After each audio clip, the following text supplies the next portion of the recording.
Test 1 2, test 1 2.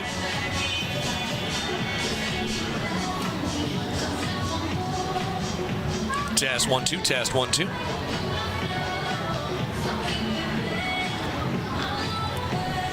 Test 1 2 3 4.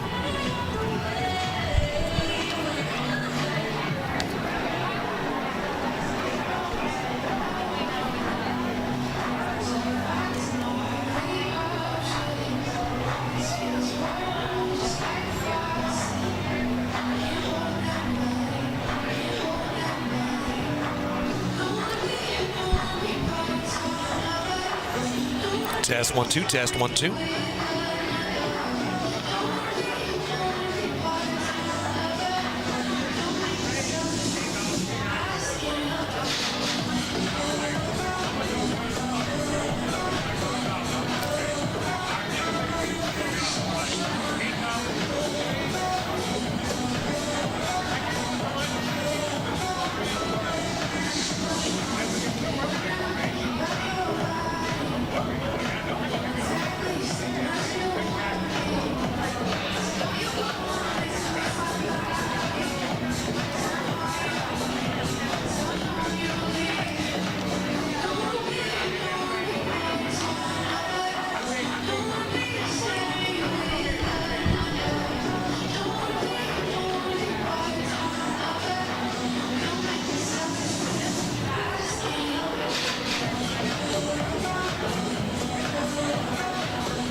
That's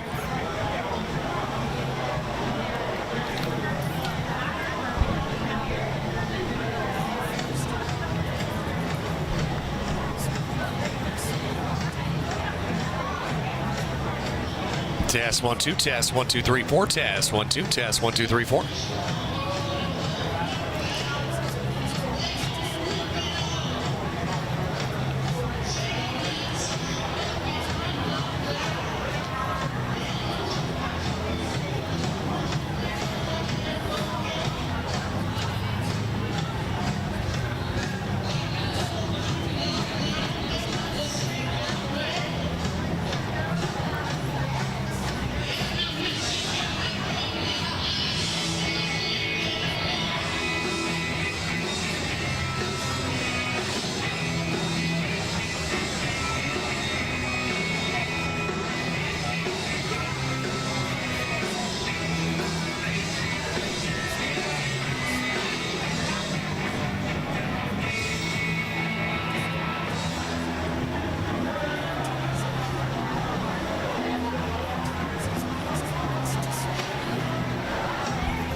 Hello, everybody, and welcome into the inaugural home broadcast of the 2022 Gastonia Honey Hunters season here on WGNC in Gastonia, 1450 AM, 101 FM, across our streaming platforms as well on TuneIn at GoHoneyHunters.com and on our YouTube page at Honey Hunters Media, as we welcome you into the first ever broadcast here at home of a regular season game in Gastonia.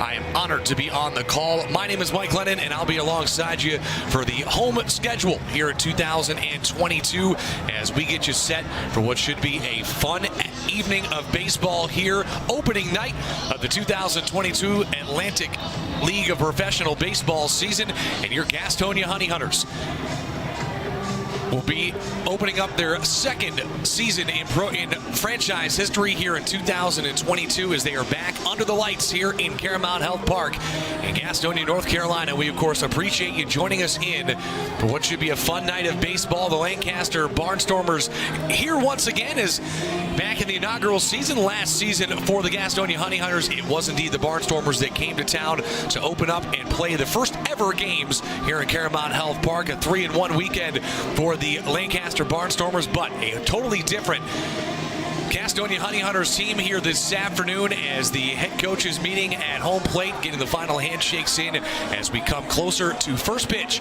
here on the Gastonia Honey Hunters radio network in 2022.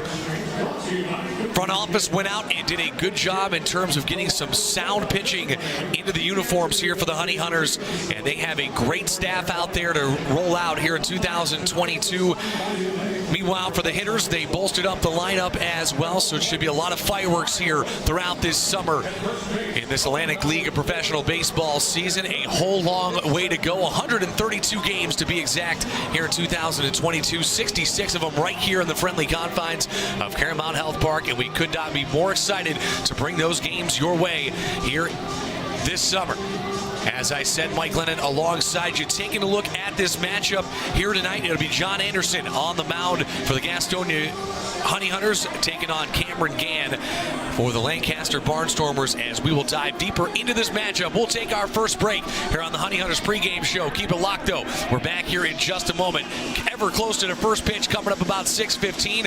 We got more Honey Hunters pregame, though, right after this.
here on the Honey Hunters Radio Network, getting you set for first pitch here in 2022. Coming your way, we'll have all 132 games broadcast on WGNC 1450 AM, 101 FM. In 2022, the director of broadcasting named Brian Rushing. Of course, a familiar voice will be on the microphone on the road games. He's a familiar voice because if you've been here at the park, you know his booming sounding voice coming over the PA announcements. He's a fantastic guy, and looking forward to hear him call those road games. But here for the home games, I'm more than happy to be alongside you. Mike Lennon here on a gorgeous night for baseball in Gastonia, North Carolina, here at the Gas House. First pitch coming your way between your Gastonia Honey Hunters and the Lancaster Barnstormers to get this 2022 ALPB season underway. Both these teams looking for a championship here, as the Barnstormers, 2 all-time championships in their franchise history. Latest one coming back in 2014, but it's been a bit since they've been back to that pinnacle, and of course they're looking to start their season off right. But your Honey Hunters looking to find different fortunes than they saw an opening weekend back in their inaugural season a year ago, and a whole totally different team out there, led out by, of course, a familiar face at the manager position in Goose Gazzo. And so we'll talk more about that as this evening progresses on. But taking a look at your starting lineups for both teams here on the Honey Hunter pregame show. Leading off for your Honey Hunters will be Johnny Davis out in center field. Jack Reinheimer, the shortstop, will be batting second. Zach Jarrett, a late addition to the exhibition roster, and of course now the game day roster. And the son of Dale Jarrett, he'll be out in left field. Out in right field, a familiar name, and batting fourth, Jake Skoll, back another year in a Honey Hunters uniform. Stuart Levy will be behind the plate, batting fifth. Reese Hampton in the DH spot, another familiar name for you Honey Hunters fans out there. He'll be in the DH spot, batting sixth. Batting seventh, Joey Rosa out at second base. Luis Roman at third base, batting eighth. And rounding out the lineup tonight will be Connor Owings out at first base. Can play both corners and should be a big bat in the lineup, especially turning it over back to the top half of the order. On the mound, John Anderson, the lefty, will get the start here this evening, as he got the nod from his head coach and manager of this ball club, and we should see him come out and do well. He did well in the exhibition showing, and should see him do pretty well against a good lineup, though, on the other side for the Lancaster Barnstormers, as they will trot out Melvin Mercedes, the second baseman, will lead things off. Trace Lohr, the third baseman, batting second. Anderson Feliz out in left field, batting third. Colton Shaver in the cleanup position behind the plate for the Barnstormers. Mark Zagunis out in right field, he will bat fifth. Andretti Cordero at first base, batting sixth. In the seventh spot, Ladarius Clark out in center field. Anthony Peroni will bat eighth and be in the DH position, with Jake Hoover, the shortstop, rounding things out in the Barnstormers lineup. And Cameron Gann, his second straight season in a Barnstormers uniform, he will get the starting nod here in 2022. Last season, 34 strikeouts, 18 walks, in 24 1/3 innings pitched, a 4.07 ERA. But a bolstered lineup for the Gastonia Honey Hunters here this season, and looking to get things rocking as they are about to get introduced in front of a crowd that continues to file in here at the beautiful Caramount Health Park in Gastonia, North Carolina. If you have not been able to get out here and watch a game just yet, make sure you do, because it is a fan experience to say the very least, and they're looking to do bigger and better things here in their sophomore campaign this summer. We mentioned it last year. The opening weekend went the Lancaster Barnstormers' way, but that's trying to change a little fortunes. If you haven't seen this ballpark before, it does play a bit small, 400 out in center field, but the ball gets up and gets out of this ballpark in a hurry. So that's something to keep an eye on, especially for the pitching staffs that are, of course, here every single game for all 66 home games for the Honey Hunters, but the opposing pitchers as well have to understand you got to keep that ball down. Right now, the wind is pretty still. It's a gorgeous day for baseball. Temperatures have been up in the mid-70s, sunny, high clouds, but no rain in the forecast, and no real wind to speak of as we speak. Getting closer to first pitch coming your way in just about 6 minutes from now. At 6:15, John Anderson will take the mound for the Honey Hunters and fire our first pitch in the 2022 ALPB season. Let's take a break. When we get back, we'll dive deeper into the matchup here tonight and what we can expect from this lineup. We'll talk a little bit about what these guys have been doing in their offseason before coming back or joining this program, this franchise, I should say, for the first time here this season. We'll talk more about that on the other half of the break here on the Honey Hunters Radio Network and the Honey Hunters pregame show. We're back right after this. Batting second, your shortstop, number 1, Jack Reinheimer. Batting third, your left fielder, number 21, Zach Jarrett. Batting cleanup for your Honey Hunters, the right fielder, number 4, Jake Stoll. Batting fifth and catching, number 15, Stuart Levy. Batting sixth, your designated hitter, number 3, Reese Hampton. Batting seventh, your second baseman, number 2, Joseph Rosa. Batting eighth, at third base, number 19, Luis Roman. Batting ninth, your first baseman, number 6, Connor Owings. Pitching tonight for your Gastonia Honey Hunters, number 22, John Anderson. Your coaches this evening for the Gastonia Honey Hunters, Chuck Stewart and Reggie Harris. Your field manager is Mauro Guscazzo. Ladies and gentlemen, please welcome your 2022 Gastonia Honey Hunters.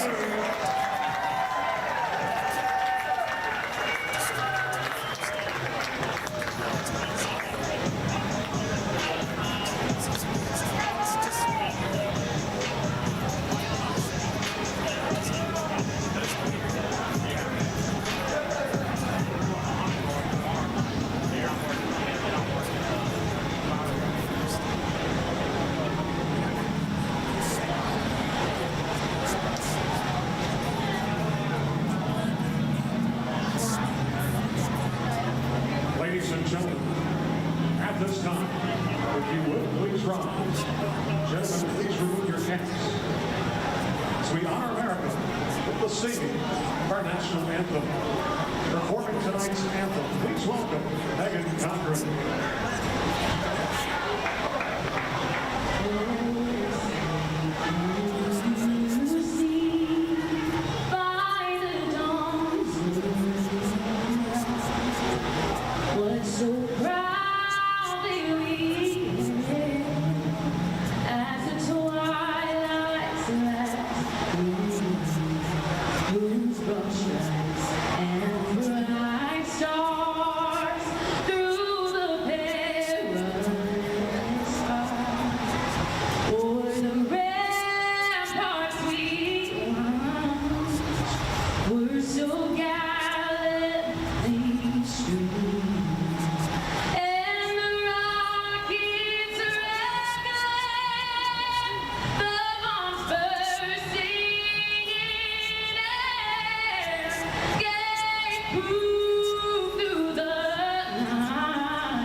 Lineups are done. National anthem, a beautiful rendition sung and over with. And it's time for first pitch here in the 2022 Gastonia Honey Hunters season. We welcome you in to WGNC 1450 AM and 101 FM, live on GoHoneyHunters.com and on YouTube at Honey Hunters Media here on this beautiful spring night as we get our season started here in the Atlantic League of Professional Baseball in 2022 as your Honey Hunters hosting the Lancaster Barnstormers for the second consecutive season to get their year underway.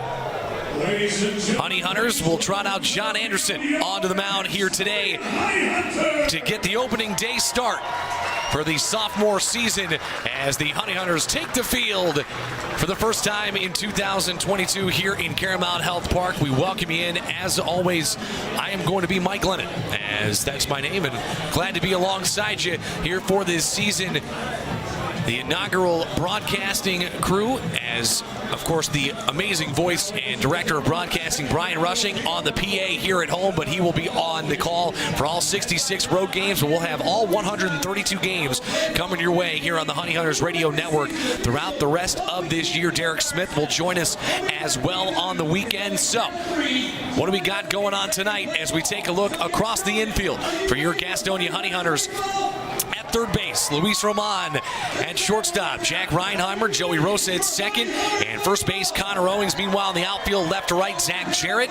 A late addition to the roster, but a welcome one as well, as he brings a lot of power to this lineup in a park that plays pretty small. Jake Skoll out in right field, and starting in center, Johnny Davis, who has spent some time at the major league level with the Tampa Bay Rays. He is in center field to get the start here tonight. Behind the plate, Stuart Levy is catching for John Anderson, as they will take on Melvin Mercedes, Trace Lohr, and Anderson Valise. 1, 2, 3 in the lineup here for the Lancaster Barnstormers, who are 3-1-1 in their exhibition games. Of course, the Honey Hunters going 2-0 themselves against the High Point Rockers. We'll see a lot of matchups against those Rockers later on this season, but a 3-1-1 start for this other side of the Barnstormers in their 5-game exhibition schedule. They defeated Southern Maryland 6-5 last Wednesday. Tied York at Peoples Bank Park on Thursday. Friday, the club traveled 25 miles down the road to take on Lebanon Valley College. They picked up a 3 win there. The Lancaster then went on and played the Black Sox again, 11-1 on the Fan Fest night. And then after taking Easter Sunday off, they were 9-4, a loss at home against York on Monday. But they are ready for the opening pitch of this 2022 season, and we are too here on the Honey Hunters Radio Network. John Anderson will toe the rubber for the first time here this season, as Melvin Mercedes, the second baseman, will toe in, and we are ready to go here for this beautiful sophomore season coming your way. The Gastonia Honey Hunters first pitch called a strike, down and in, and we are underway here on this beautiful Wednesday night. Temperatures got up into about the mid-70s here in Gastonia today. Bright sunshiny skies though, high clouds. Lights are on but aren't going to need them for right now, as that ball's lined down the right side and foul, and it's quickly 0-2 to start the game here for Mercedes. John Anderson on the mound here. A 28th round pick by Toronto back in 2008. A returning Honey Hunter from 2021 last year, 34 1/3 innings pitched with 25 strikeouts. That ball skied out right side, well fouled back towards the kid zone, and it will remain 0-2 here. Anderson last season, though, with those 25 strikeouts, has spent 8 years in the minors, 503 innings to be exact, with a 4.67 ERA and 410 Ks. So the lefty can wheel and deal out there, and they're looking for him to really stand out at the top of this rotation. A rotation that could be pretty deep this year. Little liner right out to Joey Rosa, flicks it on to first for out number 1, and it's 1 up, 1 down for Anderson to start his campaign here in 2022. That'll bring up Trace Lohr, the third baseman. It's a Barnstormers team that last year finished 3rd in the North Division, looking for a little bit better season this year and this go-around. Have seen some success over their time, as they do have 2 championships this year, as that ball is a called strike to the outside.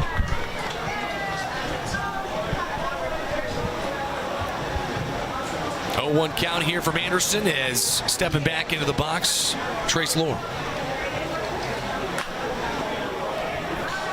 ball lined out left side, taken in by the shortstop in Jack Reinheimer. Had a bit of a shift on that time, but went over to his right side and made the play for the out.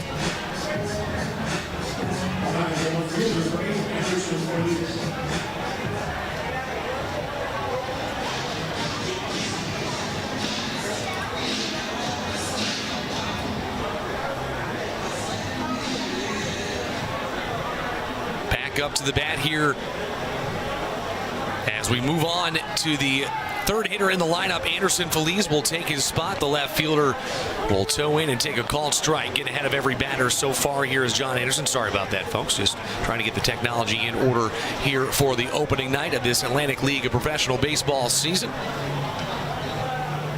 Second one comes home, low and outside there from John Anderson. Good spot to a right-hand hitter, especially with the way this park plays. You get the ball up in the air in this jet stream heading towards left field, and it's heads up out in the parking lot, that's for sure. So it'll be interesting to see how these pitching staffs combat that here this season. There is a lot of room on foul territory on both sides. That is kind of that great equalizer for the pitching staffs, both for the Honey Hunters and their opposition this season. It allows the fielders to make a play on a few things that maybe in other ballparks they wouldn't have an opportunity to. Two-strike pitch, fouled back, well out of play back towards Franklin Boulevard here in Gastonia on a gorgeous night, like I say. Temperatures beautiful around the 70s right now.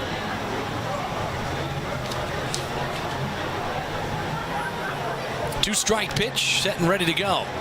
Santo Domingo, Dominican Republic native, and Anderson Feliz trying to avoid the third consecutive out, but he will not. Strike out on a swing and a miss that time. Goes low and away, and Feliz tries to go after it, can't catch up, and it's a clean sheet in the top half of the first for John Anderson to get his season started.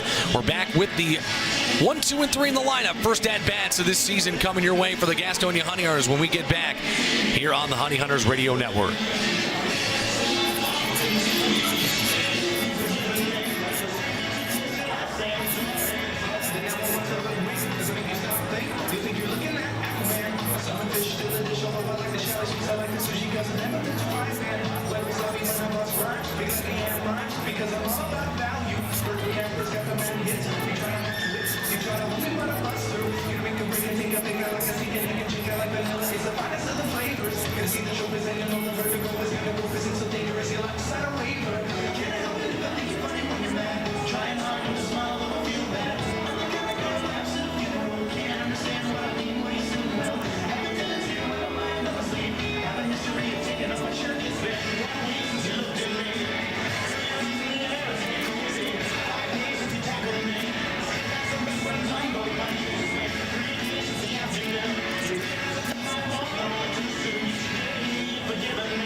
Here on the Honey Hunters Radio Network as we get you set for the first at-bats for your Honey Hunters here in 2022. Take a look at your starting lineup.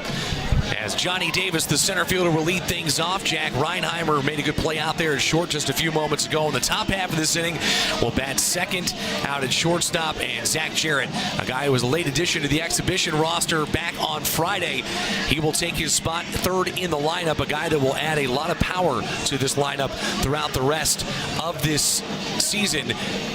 Jake Skoll, a familiar name, batting fourth. Stuart Levy will bat fifth. Reese Hampton sixth. Joey Rosa seventh. Luis Roman in the eighth spot. And Connor Owings will round things out down in the 9 hole. But don't sleep on Owings down there in the 9 spot. Will kind of act as a secondary leadoff here for this team and try to flip the table back to the top of the lineup throughout the rest of this ball game. And of course, we'll see what the magic recipe is for Gutzka in his second season as the manager of this Honey Hunters club.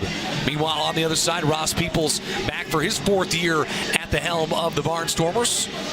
Out on the mound, it'll be Cameron Gann, returning Barnstormer himself, as 5 spring innings this season, allowed just 3 hits, struck out 8, went 2-1 with a 4.07 ERA in 8 appearances, 4 of those being starts last season. Had a season-high 11 strikeouts against Charleston. who switched their name up this year in the ALPB. We'll talk more about that as the night progresses on. But Johnny Davis going to get us started here in the bottom of the first. Honey Hunters trying to strike first here in this opening bout of the season. First pitch outside and away, the left-handed hitter. And we are underway here in the bottom of the first. 22nd round pick by the Milwaukee Brewers was Johnny Davis back in 2013. Made some playing time up to the Tampa Bay Rays a few seasons ago. Long run over there for the third baseman trying to get to this ball. Just can't make the play. As we talked about it, you're going to have an opportunity to do it, but Trace Lohr just couldn't quite get there as it kicks out of his hand and down to the turf. So Johnny Davis going to have new life up there. 1-1 the count. A 91-mile-an-hour fastball that time on the mound by Gann. Davis spent 8 games in the major leagues, played in Mexico throughout the winter, so a guy that comes out here fresh and kind of in that almost mid-season form as best you can be anyway. Of course, a gap between both seasons, a little bit different baseball here and there. However, a guy that comes up and has had some playing time, at least in the last couple of months. Some of these guys haven't played since last September. 2-1 now as that misses low. Gann brings home the delivery. Down and in, ball 3, and a chance to walk the leadoff hitter here in the opening inning of this 2022 season at Caramount Health Park. If you haven't had a chance to do it yet, make sure you get down here. It's a fantastic experience here. That ball grounded right side, playable out at second base as Mercedes will flip it on to first for round number 1. So a 3-1 count ends up going in the favor of the pitcher, Gann. Got a slow bouncer over to Melvin Mercedes. That'll bring up Jack Reinheimer now, the shortstop. Batting out of the right-hand batter's box here is Jack Reinheimer. Went to East Carolina University, got drafted in the 5th round by Seattle back in 2013. 23 games played up in the major leagues between Arizona and Mets. Had 5 hits in that time period. Ball is called a strike, down and away. Reinheimer, a Charlotte native, went to Ardrey-Kell High School right down the road. And back here for his summer ball, lined up the middle. That one should be in for a base hit, and it is as it bounces in front of the center fielder. And Clark will scoop it up, but Reinheimer, the first hit of this 2022 season for the Honey Hunters. And they got a base runner on now for the meat of this order. And a lot of pop going to be coming out of these next 2 guys here this season. It'll be Zach Jarrett stepping in. Zach Jarrett, son of Dale Jarrett. For you NASCAR fans out there, a 28th round pick in 2017 by Baltimore. Spent all of last season between AAA and AA. 80 hits amongst his time, 40 RBIs, 46 runs scored. As Reinheimer leads off first, he'll take off first pitch. It bounces in the dirt, and he's in safely to second base. Not wasting any time on the base paths here, and on they go. Last year, 159 steals for the Honey Hunters. Started out 1 for 1 here on the season. As now a runner in scoring position here with 1 out. A 1-0 count as that one missed low to Jarrett. Gann will take a look back here at Reinheimer at second before he delivers. Grounded left side. Play over the shortstop. Scooped up over there and fired on to first by Jake Hoover. And the out is called as Jarrett about a step or 2 too late. So runner will stay put at second base on the fielder's choice that time, 6-3. And that'll leave it up to Jake Skoll, a returning guy and a fan favorite. Spent some time here over the last couple of weeks with the Savannah Bananas. Of course, that's barnstorming baseball mentality, and a pretty cool little organization are the Bananas. But now Skoll up here and ready to go for his second straight Atlantic League professional baseball season. He'll step in on the left-hand side of the batter's box here with a runner at second base, 2 outs. First pitch misses upstairs, ball 1. 15th overall back in 2010 to the Texas Rangers. Returns from last year, one of the best outfielders in the league, hit .271, a .527 slug percentage with 23 home runs and 21 doubles. Big Big rip on a power fastball that time, 93 on the radar gun. And Skoll a little bit tardy on that one, 1-1. Good turnout here for opening night on a Thursday, a beautiful Thursday to boot here in Gastonia. We'll be here all weekend long as a 4-game set to start the year here at Caramount Health Park. Low strike across the knees to Skoll, and he'll have to protect with 2 strikes. I like the fun fact they got up on the board here. Jake Skoll has his real estate license down in the state of Georgia, so I guess if you're looking for a house in the state of Georgia, give Jake Skoll a call. 1-2 the count here from Gann. Kicks and deals. That ball gets away on a swing and a miss. Back to the screen. Around comes third is Jack Reinheimer. He'll put the brakes on here as the third base coach will hold him. But that one gets away and back to the screen as they thought Skoll might have foul tipped on that one, but indeed they'll rule it a pass ball on the third strike. And that'll put a runner on first and third now, and Stuart Levy will have an opportunity maybe he didn't think he would. Reinheimer, like I say, came screaming around third base as a little late to develop and get there was Gann, is now home plate umpire having a conversation with Gann. Head coach Ross Peoples coming out and talking to him as well. Want to make sure they got the call right. And if you haven't noticed, the tuxedos, for you, those of you watching at home, but the coaching staff for this team, for the Gastonia Hunters, rocking the white tuxedos here tonight on opening night. Hey, got to be classy on opening night, and just part of the fun here that you will have at Caramount Health Park throughout the season as a long-spirited conversation here at home plate. Umpire crew going to come together here and now talk about it, whether or not it was a foul ball. They said it looked like they're motioning, I should say, to the inside foot of Jake Skoll, thinking he might have fouled it off of him. Right now, he stands at first on the drop third strike. Reinheimer to third, and Stuart Levy just kind of hanging out in the right-handed batter's box right now, trying to get a decision from the umpire crew.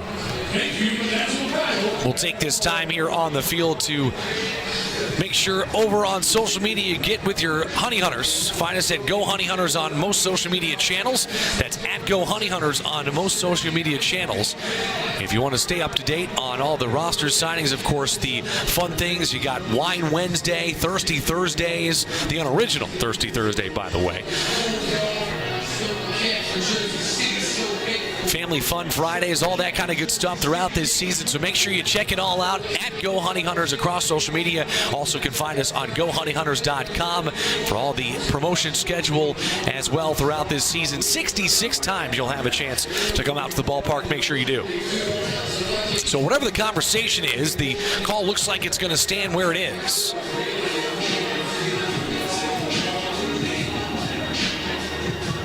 As now a first and third situation for the first time today. And so the catcher behind the plate and Colton Shaver out calling what he wants to see from his middle infield. Both middle infielders at true depth right on the rim of the outfield. Gann will come set as he kicks and fires here. First pitch to Levy down into the dirt and blocked out in front by Shaver, but going to be ball one here, the count. Runner stays put in. Jake Skoll down there at first.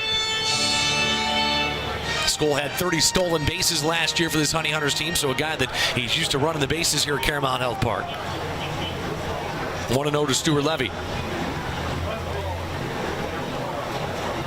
Levy, one of the 4 catchers on the roster this season for this Honey Hunters team. Skoll will go on the next pitch. Fires down to second base off the tip of the glove. Sliding in safely. Would have been there anyway.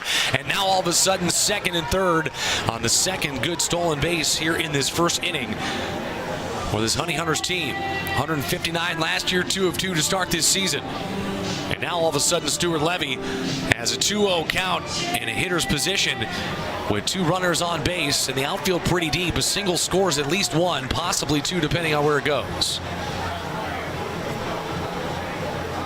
Gann looks in. Here comes the pitch. Big rip on that fastball to the outside, but all for naught. 88 miles an hour on the radar gun there. Took a little something off of it, and Levy a bit out in front. Levy, a 27th round pick by the Orioles back in 2015 out of Arkansas State. 71 hits in a trade from High Point Austin Glorious heading over there, the right-handed pitcher that threw a few innings last season for the Honey Hunters, came over right before the first exhibition game in a trade for Stuart Levy, as they wanted to bolster their catching position here this season. Of course, now Levy in the starting lineup here tonight. Last year for High Point, though, a .237 average, 71 base hits, with 11 home runs, 18 doubles. RBI opportunity with a 3-1 count. Line down the left field line, just foul the third base line. As you heard the oohs and ahs from the crowd that time. If it got down, it was trouble. Both runners were coming home as they're off in the crack of the bat with 2 outs. Either way, we'll have to redo it, and it'll be a payoff pitch now. 3-2 to Stuart Levy, as Cameron Gann will take a little extra time here behind the mound before he grips this fastball or off speed to try to get an out.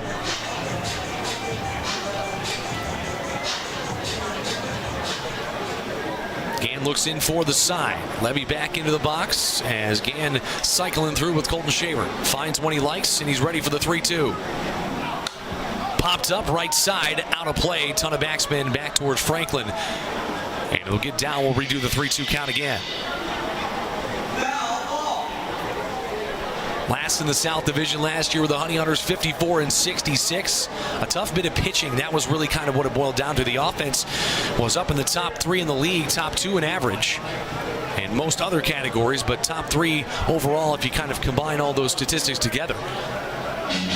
So the bats were there. Unfortunately, pitching was left to be desired. So the front office spent a lot of time in this offseason really putting together an ace staff here in 2022. Payoff pitch again. Upstairs around the chest. It's above the numbers and will be a ball 4 to load the bases. So the first walk of the ball game here for Levy. And he thought he might be out of the inning on a drop third strike. Now all of a sudden it's bases loaded on the 2-out walk, and that'll bring up Reese Hampton.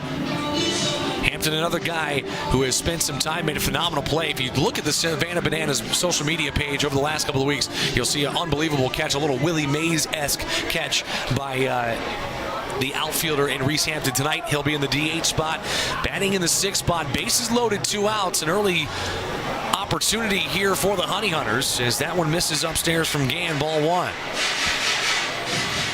Hampton drafted in the 12th round by the Tigers back in 2018. Returned from last year, a .350 average in 46 games a season ago. It's been 44 games to start his 2021 for the High A club for the Arizona Diamondbacks in Hillsboro. Had 26 hits there, came over here, grabbed 50 more throughout the remaining 2021 season here in Gastonia. That ball fouled back towards the screen, 1-1. All-turf field here at Caramount Health Park. That includes the mound and the infield. So I'll say dirt, but that's his habit of a broadcaster. 1-1 pitch. Swung on and missed. Dialed it back with a curveball there as that one just fell off the table. And we'll put Gann ahead in the count now, 1-2. Hampton played his college ball right down the road. A Charlotte native, stayed at home, played at UNC Charlotte. 212 hits in his 171 games played. Looking for one here. Fastball, though, blows it by him at 94. Fastest pitch of the day so far for Gann in that first inning. And he will strand the bases loaded and tap dance out of some trouble here in the opening inning. We're scoreless after 1 here in Gastonia. Back with us top of the 2nd, right here on the Honey Hunters Radio Network right after this. Please welcome Corky Franks to your video board experience tonight.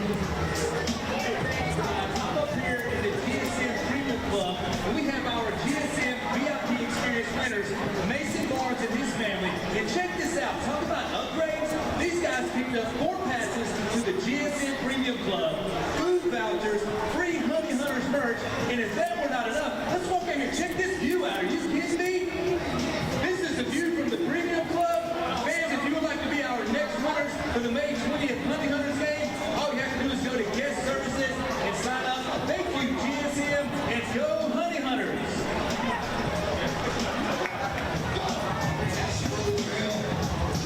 Be sure to log on to GoHoneyHunters.com/GSO services. On May 20th, someone's going to get an opportunity to win a GSM VIP experience, where one lucky fan will win 4 GSM Premium Club tickets, 4 food vouchers, 1 Honey Hunters merchandise app, and be the first fan to enter the gates on May 20th. They'll also throw out the first pitch. They'll get in-game recognition, and who knows, they might be joining me. Back here on the Honey Hunters Radio Network, on to the second inning we go. Still scoreless despite bases loaded in that bottom of the first for the Honey Hunters. 2 outs is how they got it done. It was a drop third strike. Jake Skoll got his way to first. Lone base hit in the inning coming from Jack Reinheimer. He got stranded at third with the bases loaded after the strikeout by Reese Hampton. Each pitcher ending their first inning of work with a strikeout here and picking up their first K in 2022, and a 1-2-3 inning for John Anderson on the hill back in the top half of the first. He'll face 4, 5, and 6 in the lineup. Colton Shaver, the catcher, will lead things off here for the Barnstormers. Now leading off the second inning for LANCASTER, the catcher for 35.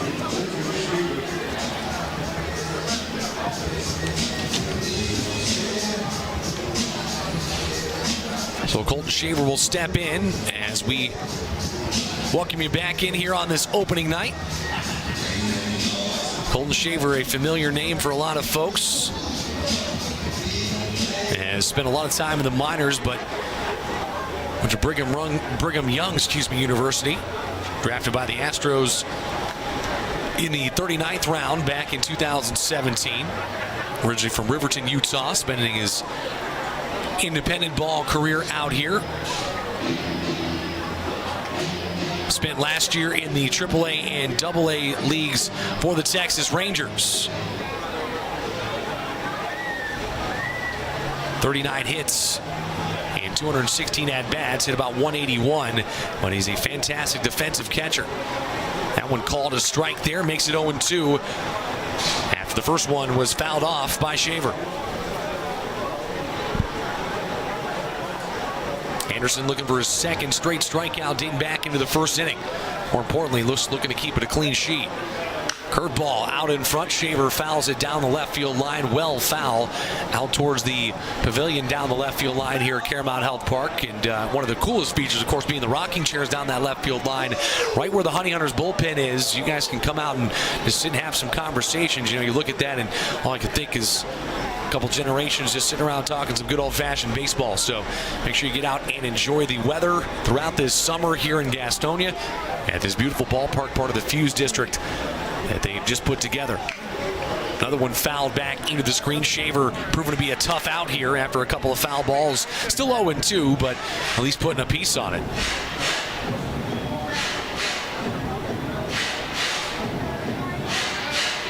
Anderson has spent 5 years in independent ball.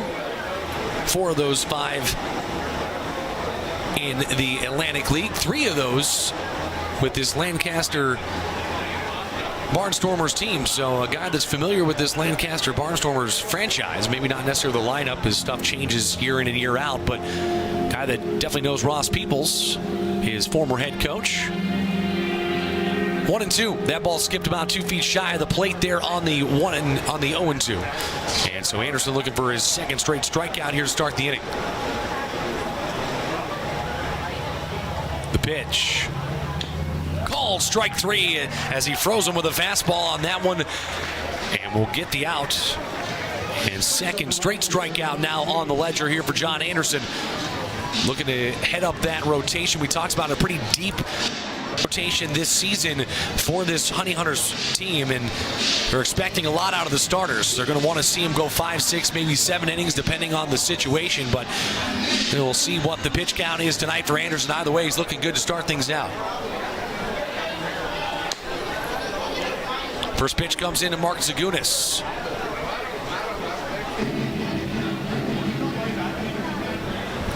Zagunis, a third-round pick by the Cubs back in 2014. As that one fouled back into the screen, 1-1 on the second pitch. Spent 3 years in the majors. Has had 64 plate appearances in those 3 years, up to about 2017 through 2019 with the Cubs. Had 11 hits at the major league level. Swings and misses on a fastball, that time 89 on the gun from John Anderson. Not necessarily going to blow you away in terms of velocity, but he has a lot of finesse. Tom Glavine-esque, if you will, you former Braves fans out there. I guess you should say Braves fans out there in general. 1-2, down and in, evens the ball, count at 2 balls and 2 strikes.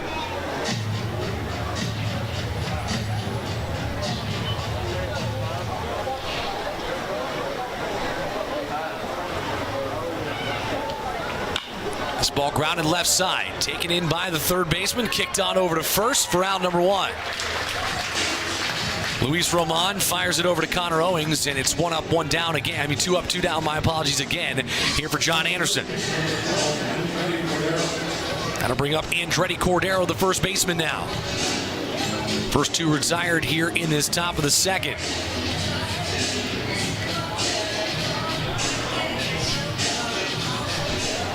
Cordero, the first baseman here today, he can bounce around the infield.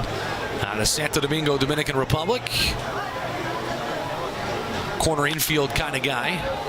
As that ball hit into right field and back to make the play is right fielder Jake Skoll, and that'll do it. 6 up, 6 down for John Anderson on the mound here to start his 2022 season, and the bat's coming back up for the Honey Hunters when we get back here on the Honey Hunters Radio Network. Absolutely, Brian. I'm here with local State Farm agent Jessica Trish. Jessica, it's opening night. Are you excited?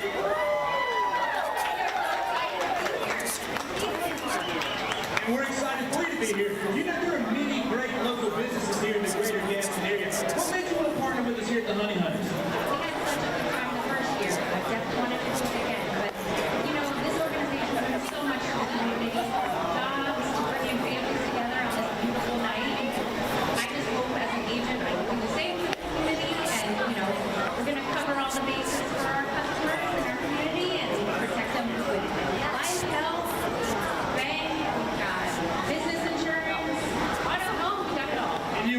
Some goodies, and she's behind section 121. She brought some sunglasses, some golf towels, stuff you name it. Make sure you go see Jessica, and like a good neighbor.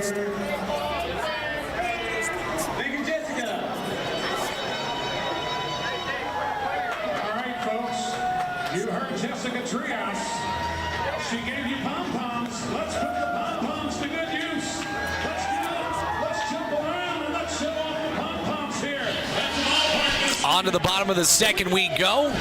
A perfect 6 up, 6 down for John Anderson to start the game on the mound for the Honey Hunters. They'll be back up offensively here as we head into this bottom of the second. It'll be 7, 8, 9 in the order. 6 men came to the plate back in the bottom of the first. Had bases loaded, 2 outs. Couldn't get anything to come home for it. So it'll be Joey Rosa, the second baseman, due up here to get things started. A lot of lefties in the lineup. A couple of guys can switch sides of the plate depending on the guy on the mound, but a lot of lefties in this opening day lineup for Goose Gatso here in his second year as the manager of this Honey Hunters franchise. Sophomore campaign for the Honey Hunters here in 2022. And a beautiful night for baseball to get things underway. First pitch comes home. That's a called strike as Gann back to it on the mound. Gann tap dancing out of room. He technically had 2 strikeouts in that first inning. A drop third strike, though, led to a 2-out walk to make the bases loaded, but ended up getting the strikeout of Reese Hampton. That ball misses upstairs and away for ball 1. Here to Joe Rosa, a guy looking to make an impact. First year in a Honey Hunters uniform. Spent last year bouncing around between high A and triple A baseball. 85 games in high A, 5 games in triple A baseball for the Mariners organization. Has spent the last 6 MILB seasons with the Mariners organization. 250 average, 78 hits, 9 home runs.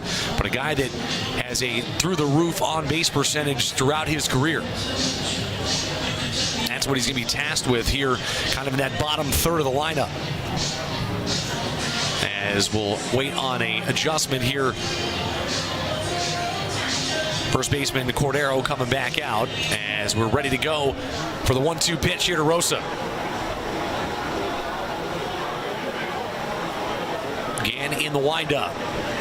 He'll kick and deal here on the 2-strike pitch. That bounces about a foot shy of the plate to even us up here. 2 balls and 2 strikes. Atlantic League of Professional Baseball, first season back in 1998. And of course, now in their minus the 2020 season, 24th year in existence. And up to 10 teams this season. Staten Island Ferry Hawks joining the league, taking over for the Somerset Patriots. After the Somerset Patriots getting their contract bought out, as that ball grounded right side through in for a base hit into right field for Joey Rosa. And a leadoff base knock here for the Honey Hunters, trying to get something going. So the bats and at least base runners have been there to start things out for this Honey Hunters team. And we'll see if they can advance them a little bit farther as Luis Roman will come up and get things started.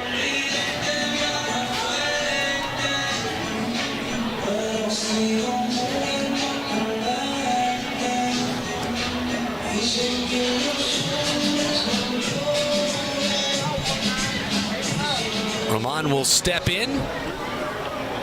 23rd round pick by the Padres out of Texas Wesleyan University back in 2017. Finds his way here to Gastonia as he watches that one skip across the turf there from Gann. Spent last year in the American Association of Frontier League as part of independent baseball. Had 92 hits throughout the season. Hit 303 overall on his 2021 season. As he's up there with a base runner on, nobody out. Here in the bottom of the second. Big rip out in front of the pitch that time. Down and back 84 on the radar gun. So a definite changeup that time coming as Roman was expecting fastball and got out in front of it. 1 ball, 1 strike here to the Honey Hunters third baseman. That's really what you look at this lineup and the guys that they have in that dugout right now here for the Honey Hunters. Guys that can play multiple positions throughout this season. And we'll see kind of what that right is as Rosa gets caught off on the pickoff. And now a pickle out there on the first base line. Rosa back, trying to go back to first. Ball behind him as he stutter steps and is tagged out for the first out of the inning. Tough break there. Got frozen on the move that time by Gann. Got caught up in a rundown and tagged in the back. So the base runner all for naught now as the pickoff will work for Cameron Gann.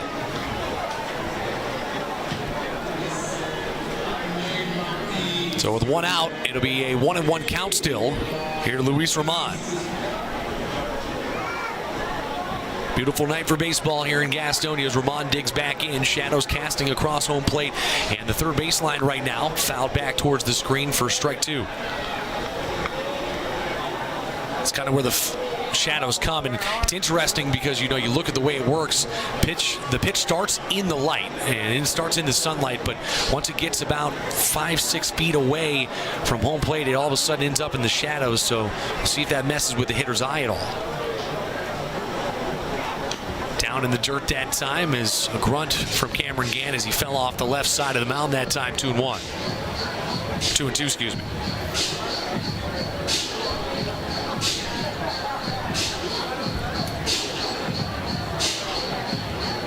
Mentioned the foul territory here, and also, one of those rules that part of the MLB experimental rules this season. Big rip on the 2-strike pitch is a called strike 3 after a swing and miss there by Roman. So all of a sudden 2 outs now.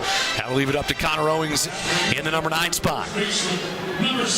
But at any point here this season, if a ball gets by the catcher, it doesn't matter what the count is, the batter can technically run down to first base. It counts as a single.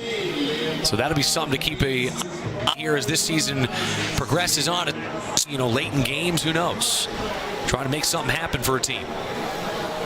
Owings steps in. Good showing in a couple of ball games in the exhibition side of things last week for this Honey Hunters team. A couple of base hits throughout his plate appearances.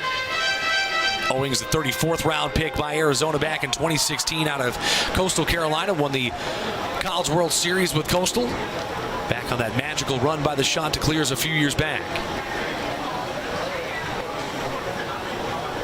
Big rip on the fastball that time. 1-1 here to Owings as he steps back into that left-hand side of the batter's box. One of the many lefties we've seen here today, and a 93-mile-an-hour fastball, so a lot of velo coming out of the hand of Cameron Gann. Maybe not the tallest guy on the field, but that doesn't necessarily matter.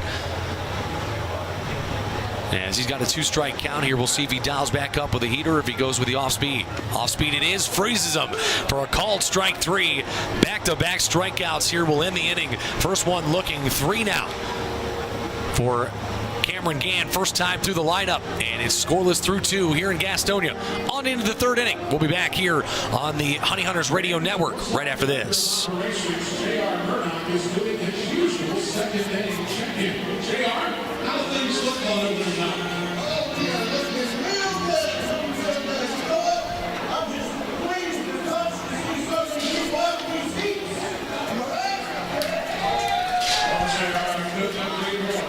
J.R., we got off to a bad start during the pregame. So what we want to do is we want to make it up to you. We want to give you an authentic Gastonia Honey Hunters welcome. So for your first game, we want you a little surprise. I want some Well, we got you a cake. That's right. Here it comes from all of us here at the Honey Hunters. Thank you for all that you do. I'm touched. I'm going to take back everything I've done.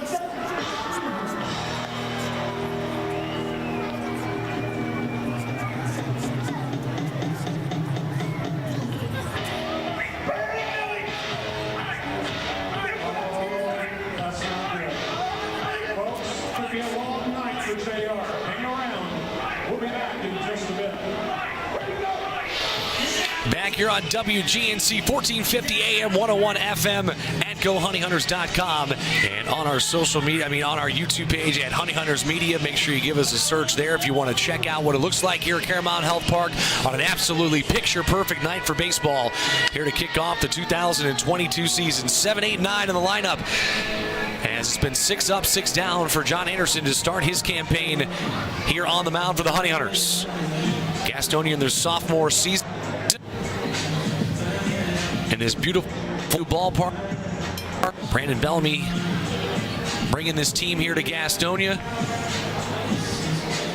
And it is taken off for the very least. It's starting to become the talk of the town here around the Charlotte area as the newest professional baseball team. Of course, a proud professional baseball tradition here in Gastonia, dating back to 1923. So year number 99, if you will, or 99 years ago at least, was when professional baseball came to Gastonia. And it's back once again here in 2022, straight season.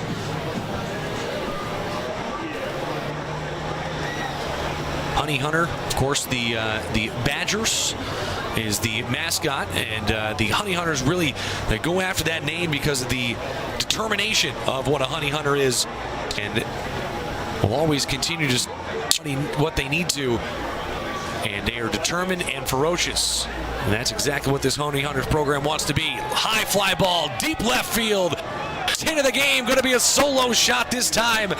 Ladarius Clark picks one up and lifts it over the left field fence, and it's 1-0 Barnstormers here on the road on the first hit of the 2022 season for the Barnstormers.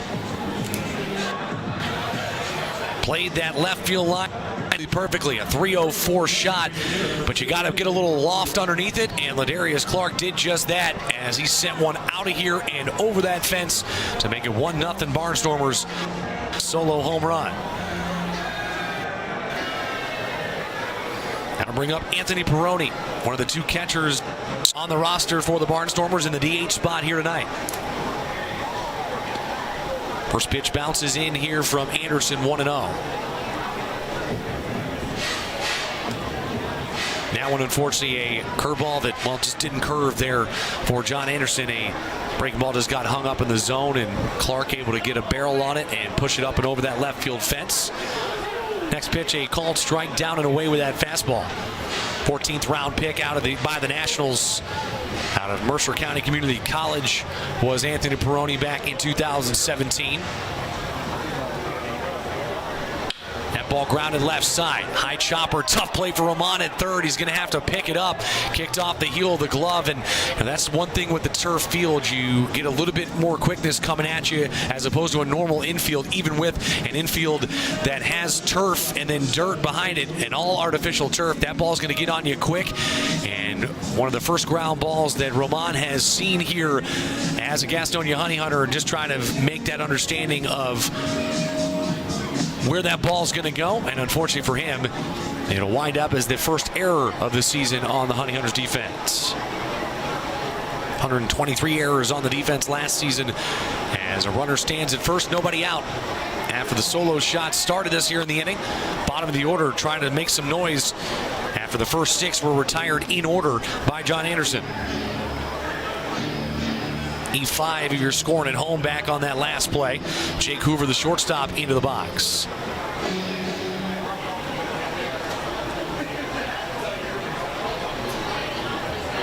Hoover out of Michigan. Went to Hillsdale College, a Division II, fantastic baseball Division II school, that is for sure, in Hillsdale, Michigan. 28th round pick back in 2019 by the Rangers. Spent last year with this Barnstormers team after spending the first part of the season out in AAA and AA for the Rangers, and then ended up coming back, ended up in the independent ranks for this Lancaster team. 29 games played for him last season, hit .241 with 21 base hits, 4 doubles, no home runs. But with a runner at first base after the check on him here by Anderson, it'll be a 1-1 count, nobody out. Barnstormers trying to jump out in front, already have, just trying to add to it. Kicks and deals, foul ball, ooh, a rough one that time. That ball came screaming off the turf, right off the shin of Hoover in the batter's box, and actually cut all the way out to Owings at first base. You know that one had to hurt. Doesn't matter if it's a 50-degree night or a 85-degree night, that one's always going to smart. As Hoover back up, home plate umpire give him a second just to kind of walk it off a bit.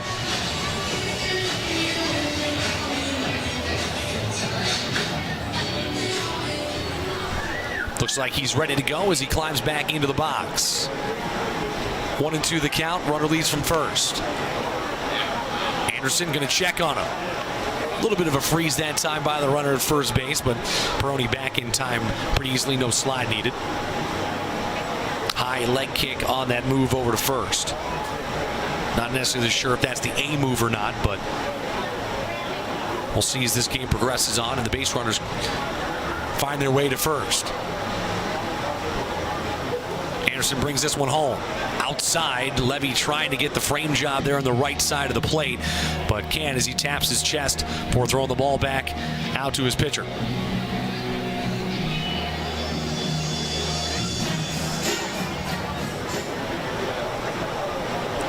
Unbelievable fan experience here inside the ballpark at Caremount Health Park. Make sure you get out and enjoy it throughout this season. Of course, they got music and entertainment coming your way throughout this year as well, as they try to integrate themselves into this wonderful landscape across the historic city of Gastonia, and just etching their names in the history books in professional baseball. It dates back to 1923 here in this small town. I say small, it's definitely grown in size, that's for sure, over the last couple of years, but that ball grounded out right side, playable for 2. Rosa, though, it kicks off the heel of his glove. And 2 more base runners now here. Both base runners getting on via the error. That one looked like it might be turnable for a double play, but Rosa gets eat up on the hop, and it's first and second now with nobody out. Tough break for Anderson. Did give up the mistake pitch on the home run over the left field fence to lead off the inning. But back-to-back errors on what should have been routine ground balls. And now leads to first and second with nobody out. Back to the top of the order we go with Melvin Mercedes. Grounded out to Joey Rosa to start the ball game.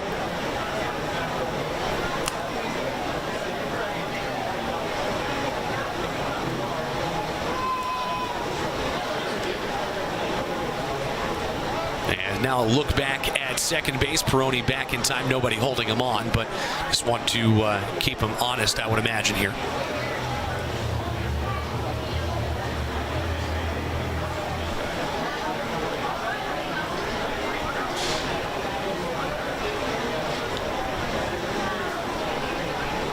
Mercedes set to go. High leg kick down and away as Mercedes will let that one be, making it 1-0. Fridays are family fun days this season at Caramount Health Park. Be here for all the action and all the fireworks with 5 fireworks shows throughout the 2022 season. Get your tickets now at www.gohoneyhunters.com. Anderson just trying to see if his defense can help him out here in this top of the third inning. 1-run home on the solo shot. Back-to-back errors have put him in some hot water here. That ball fouled back into the screen by Mercedes. It'll be 1 ball, 1 strike.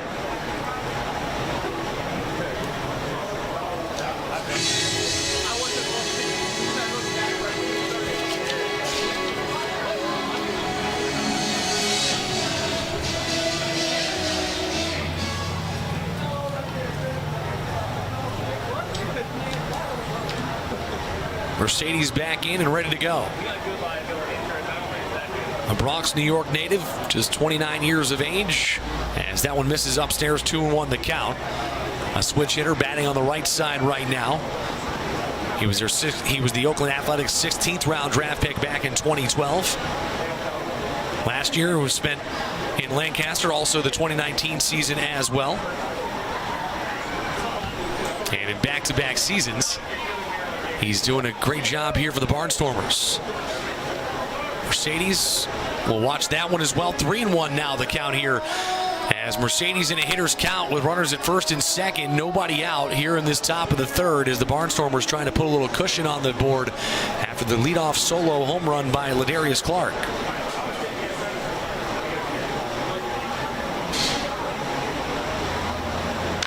One smoked out left field. That ball's carrying, and that ball's going to kick off the top of the fence. 1 run will score. 2nd run will get hung up at third. Now he'll come home as that ball kicks away. Here comes the throw home. Ball just ricocheting around here as that ball is out of the catcher's mitt as well, and the run will come home to score on a bit of a mistake base running wise that time. Ball didn't get too far away out there at third, and a good throw might have had a play on him at home, but unfortunately that is all for naught, and 2 more runs come home to score now on the double off the top of the fence in left field by Melvin Mercedes.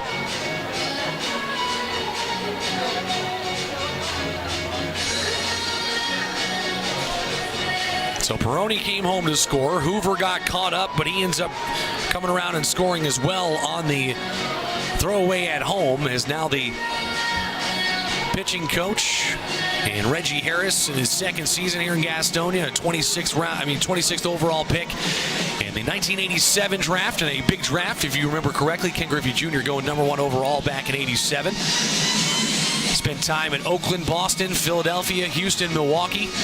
Out there talking to his guys saying, hey, you got a good couple of pitches there early in this inning. It should have been ground balls and plays made by your infield. Unfortunately not. Left a ball up in the zone there to Mercedes on a 2-strike count. They got hit off the top of the fence. Ball kind of thrown around. Little first day jitters, if you will, at opening day here in 2022. So right now, Honey Hunters playing from behind with nobody out. 3 runs on the board already, and another one threatened out there at second base. It's Trace Lohr, the shortstop. That ball hits off the plate and will go back to the screen on the very next pitch by Anderson. And so, tough break for Anderson that time, as the wild pitch will move the runner 90 feet closer. Lohr batting from the left side of the plate.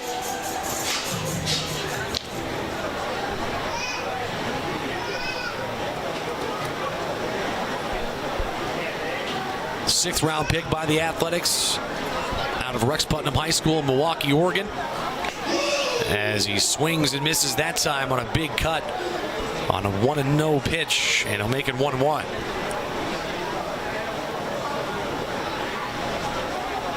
Bounce between AAA and AA last year for the Texas Rangers. Played 7 games in the American Association up in North Dakota to finish off that 2021 campaign. And now he's back in the independent ranks out here on the East Coast, playing for this Lancaster Barnstormers team on opening day. 1-2 the count here to him as Anderson kicks and fires. Check swing held back in time to Lohr. And it will move to 2 balls and 2 strikes now. That runner stays put down there at third as Mercedes saw that ball kick out in front of Levy, but Levy comes out and pockets it before anything can happen.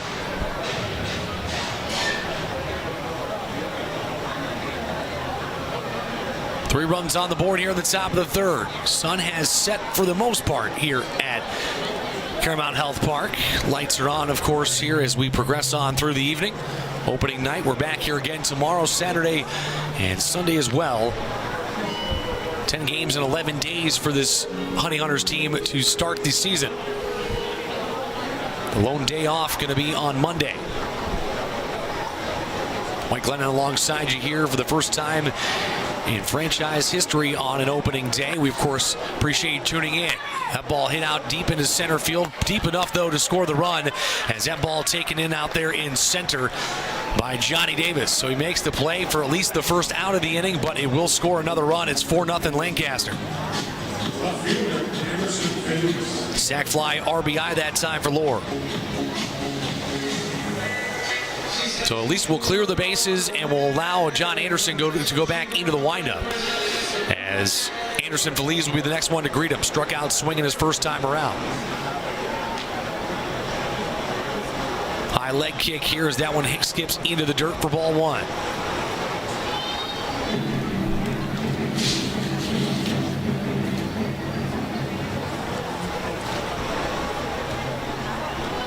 Next one in, same result.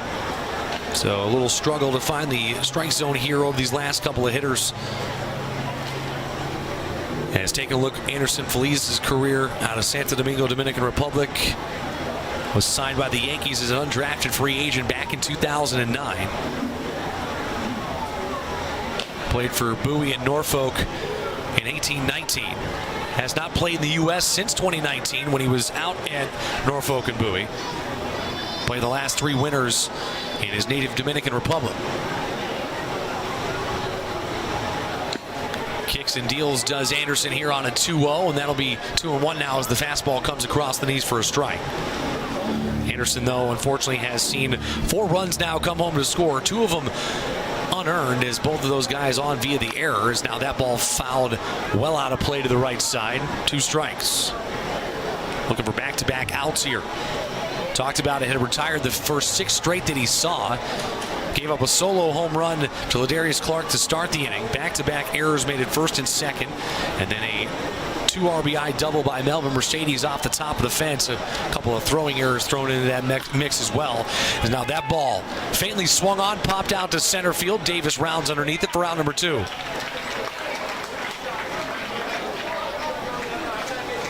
Colton Shaver, the catcher, will step up. Struck out looking, I should say, his first time. He'll get up here with 2 outs as Barnstormers have already put 4 runs on the board here in this top half of the third inning on just 2 hits. 3 errors in this inning for the Honey Hunters.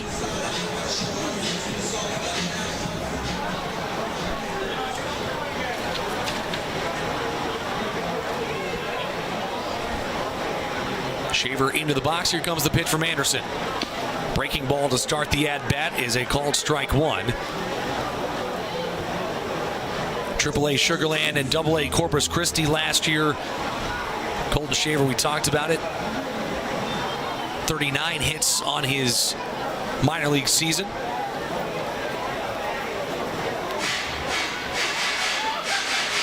Bounced around the minors for a few seasons. Opened his year in Sugarland, appeared in just 1 game. Was with Class AA from the 8th through the 30th of May last year. 4 seasons prior to that in the Astros system. Out of Colorado Springs. As he sees this one come across the chest, that'll make it 3-1 now as the last couple have missed up as well.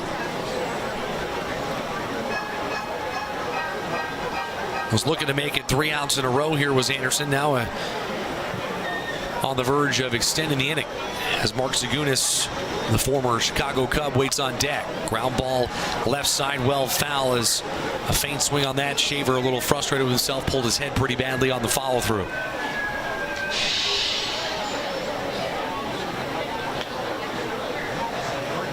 Anderson just trying to get out of this one and stop the bleeding a bit here in the third. Bring his bats back up. It'll be top of the order due up next here for the Honey Hunters. Fires one home. Pops straight up behind the plate. Catcher Levy tossed the mask. Back towards the screen. He'll make the play for out number 3. So Anderson bounces back after surrendering those 4 runs to start the inning. A leadoff solo homer. Started off a 4-run inning. 2 hits, 3 errors on the Honey Hunters. And it's 4-0 after 2.5. We go to the bottom of the third. Honey Hunters trying to break the scoreless streak for themselves in the first 2 plate appearances when we get back on the other half of the break. All right, we're back behind home plate with Corky Grace. Corky, there are good seats in this ballpark, and this is their best seats in the ballpark. Tell us where you are. Brian, we're at the best seats in the house, section 113, because we're here with our best seats in the house winners, the Rutfeld family. These seats are brought to you by your hometown legal counsel and Mr. Holden Clark and his team. What do you think, guys? Great seats or what? Fans, if you would like a chance to upgrade and be the best seats in the house winners, I'm not talking about the one game. These are available every single game this season. All you have to do is sign up at Guest Services, and you can be in section 113 for the best seats in the house. Corky, you're exactly right. So we've got the best seats in the house. And guess what? We just happen to be looking for the best voices in the house on Saturday. That's right. Every Saturday here at the ballpark, you get an opportunity to sing karaoke with yours truly here at the ballpark. Every Saturday. So get your pipes ready. Make sure you go to Guest Services to sign up. You can join me on Saturday as we sing a little karaoke. On we go to the bottom of the third. Honey Hunters down 4-0 after a big top half of this inning. Did you know that season tickets for the Gastonia Honey Hunters begin at just $540? Call 704-874-1810 to order your tickets today. Every season ticket comes with the Atlantic League Stadium Pass, which gets you access to every ballpark in the Atlantic League of Professional Baseball. Call 704-874-1810 yours today. Definitely a ballpark you're going to want to check out here this season. On a beautiful night for baseball, Honey Hunters going to have to play the come-from-behind game here tonight if they want to win on opening day. Just their second ever opening day in franchise history. Both of them coming against this Lancaster BARNSTORMERS team. They'll be back at it again tomorrow night, Saturday, and Sunday afternoon, every weekday and weekend night game except for Sunday. Going to get started at 6:15 on WGNC, 1450 AM, 101 FM. And pregame starting at 6 o'clock. First pitch set for 6:15. Johnny Davis watches the first pitch from Gann come in for a strike, who comes back out now onto the mound for the BARNSTORMERS with a 4-0 lead. So a little cushion out here, and maybe you can get a little bit more aggressive on the mound as this one grounded right side. Stays across the turf, scooped up by the second baseman on over to first for out number 1. Mercedes makes it clean. That's the other thing about this turf is when is a low ground ball, it's probably going to stay low. Very rarely you're going to get a bad hop that's going to eat you up. So that's something you got to pay attention to. Of course, a lot of these players have never played on a full turf infield. You should get from the dirt and the so that little adjustment here at Claremont Health Ballpark. That ball grounded up the middle. Reinheimer trying to go 2 for 2. Scooped up, spinning on a fire. Did he get him? No, not in time. Beautiful play at shortstop, though, by Jake Hoover. Almost came up with a little gold glove opportunity on that one as he spun and fired, but just beating it down the line is Jack Reinheimer, and that'll be an infield base hit, third base hit of the night for the Honey Hunters. 2 of them coming from Reinheimer.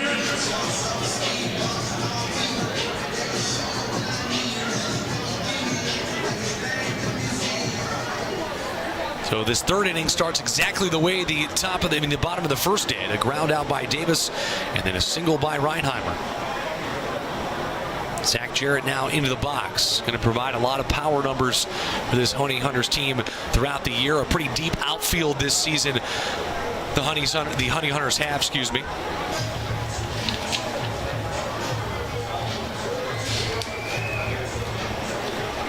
A lot of guys can make their way into the starting lineup throughout the year, and of course that'll be throughout the first few weeks at least of the season, trying to figure out where indeed those guys will fall, as that one called a strike to the outside corner, quickly 0-2. If that last name sounds familiar for you NASCAR fans out there, his father Dale Jarrett, a guy you probably know pretty well. 0-2 here to Jarrett, though, as Reinheimer leads from first. Gann trying to put up another 0 on the scoreboard. As it gets away behind first base on the pickoff attempt. Reinheimer around second. He'll charge on his way to third. And he will stand at third base as the ball will be picked up that time. Couldn't see it down the first base line. Thought it might have kicked up into the stands at one point, but instead, Reinheimer will stand down there at first as the Gastonia Honey Hunters' first score of the season. Just 90 feet away, so trying to bring him home. At least a ground ball would do the trick. But he'll advance 2 bases on the throwaway there. Error charge to the pitcher on that one.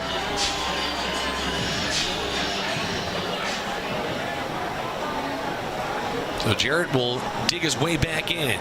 Fielder's choice over the shortstop his first time up. The 0-2 pitch from Gann. Down and away, and Jarrett will hold back in time, 1-2.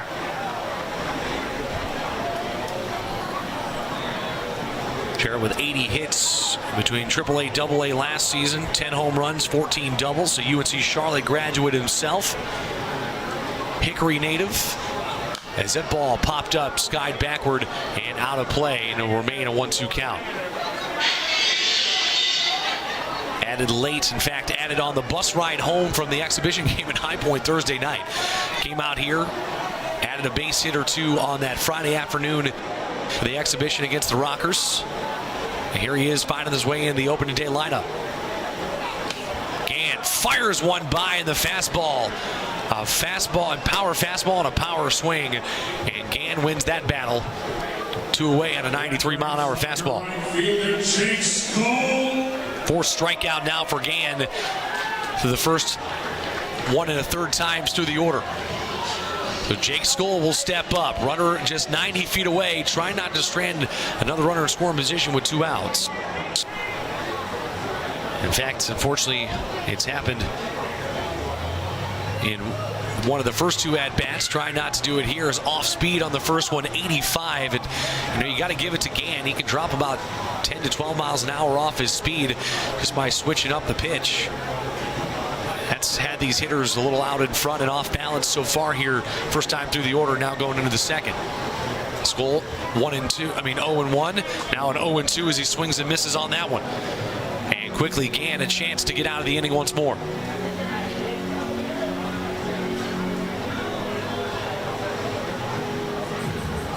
Gann will take a second to tie his shoe. Don't forget, every Sunday is a Sun Drop Sunday here at Caramount Health Park. Bring the kids to the ballpark and enjoy an afternoon of Honey Hunters action.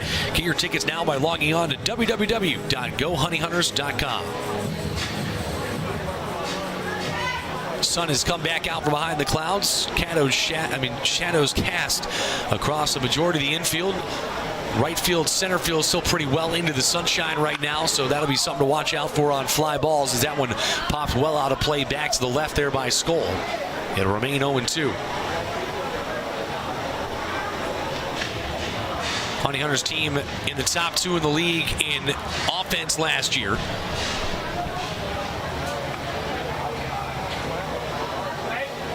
Pitching was left to be desired, but as what this front office did this year, they went out and put together a heck of a bullpen, and you got guys probably going to look at about a 5-man rotation, 4 or 5-man rotation. That is generally how it goes, but they got 8 or 9 solid guys in that bullpen that could any given time and any stretch during the season jump into that starting rotation and give you 5, 6, 7 quality innings.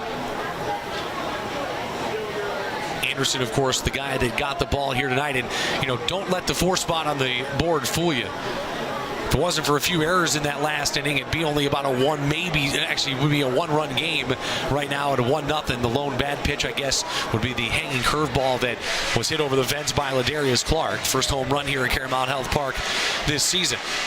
Jake Skoll is throwing the head of the bat out of these last couple. He remains at a 1-2 count after 3 consecutive foul balls now. Another one in, gets away. Here comes Reinheimer. He'll be sliding across home for the first run of the game for Gastonia. A wild pitch by Gann will lead to a first run, and it's 4-1 now. So Reinheimer does come home to score. And Jake Skoll will have a 2-2 count here with 2 outs when he gets back into the box. Skoll, a lefty hitter.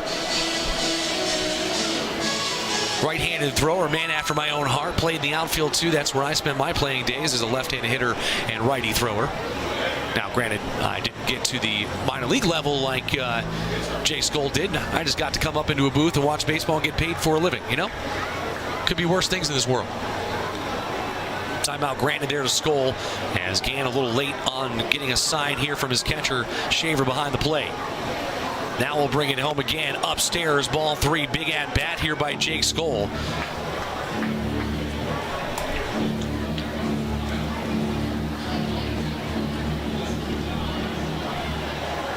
3-2, swung on and missed, down and in, and the changeup works out beautifully. Pulled the string on him, 86 miles an hour, and out in front goes Skoll. Back-to-back strikeouts for the second straight inning to end the inning, albeit an inning that saw the first run of the game come home. It's a 4-1 game after 3 as we're on into the 4th. Barnstormers coming back up to the plate when we get back.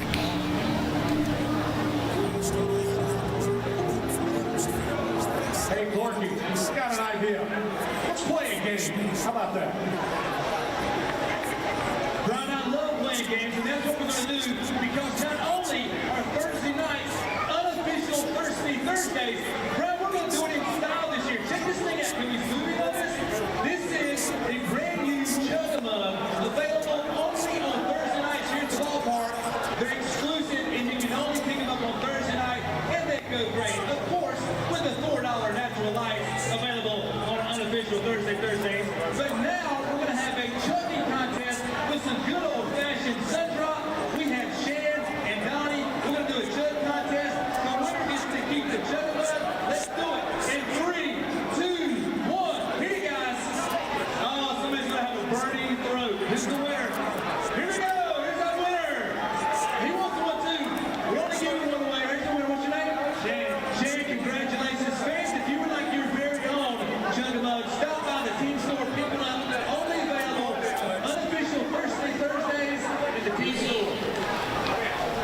On to the 4th inning we go. It's 4-1 after 3. Both teams getting on the scoreboard in that 3rd inning. A 4 spot for the Lancaster Barnstormers in the top half of the inning. Honey Hunters got one back in the bottom of the 3rd as Jack Reinheimer got on base with his second single on the afternoon and came home to score on a pass ball. However, back-to-back strikeouts through the middle of the order as we're back over to the other side.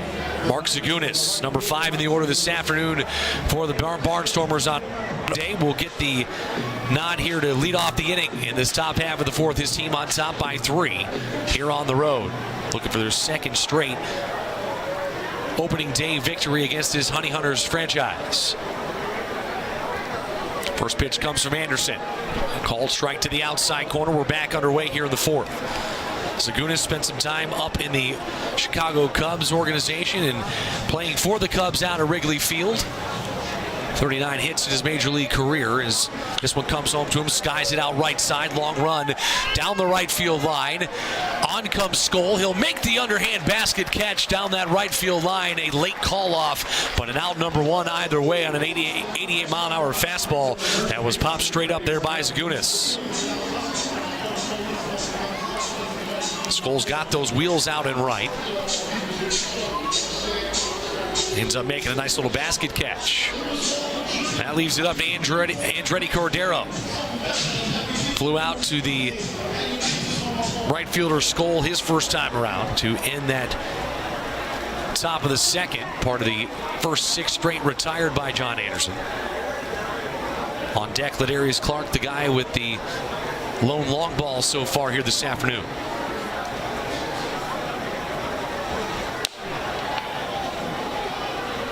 Swing and a check swing called in favor of Anderson there. 89 miles an hour there. A little extra pop to the glove on that one. 1-1 now the count.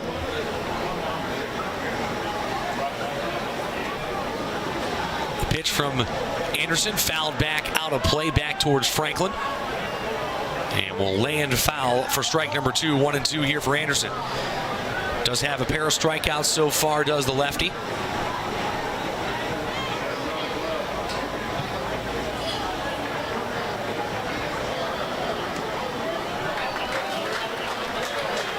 Anderson, a lefty out of Pleasanton, California, will pick up his third strikeout on the day as he gets one there and will sit down the second man he sees. 2 up, 2 down here in this 4th inning. Ladarius Clark, though, stepping in. 2 pitches that he saw. One of them ended up in the parking lot in left field on the first home run here at Caremount Health Park in 2022. We'll step back in.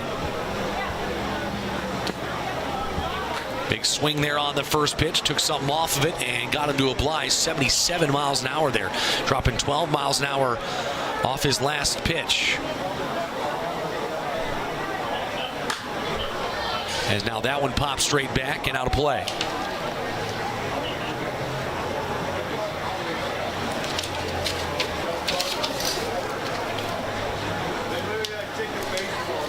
Clark gets back into the box. Anderson set to bring it home. Just misses low, says the home plate umpire there. Texas Rangers 12th round pick back in 2015 out of University of West Florida, another Division II powerhouse in the sport of baseball. Spent last year in Lancaster, 105 games played for the Barnstormers, had 71 hits, 15 doubles, 18 home runs. And his first plate appearance here today was a home run, but he strikes out this time. As a beautiful pitch that time will get him up and down in order. Back-to-back strikeouts, number 4 on the day there for Anderson. As we're on into the bottom of the 4th, Stuart Levy, Reese Hampton, and Joey Rosa due up next here for the Honey Hunters, trying to climb back in this one when we get back here on the Honey Hunters Radio Network.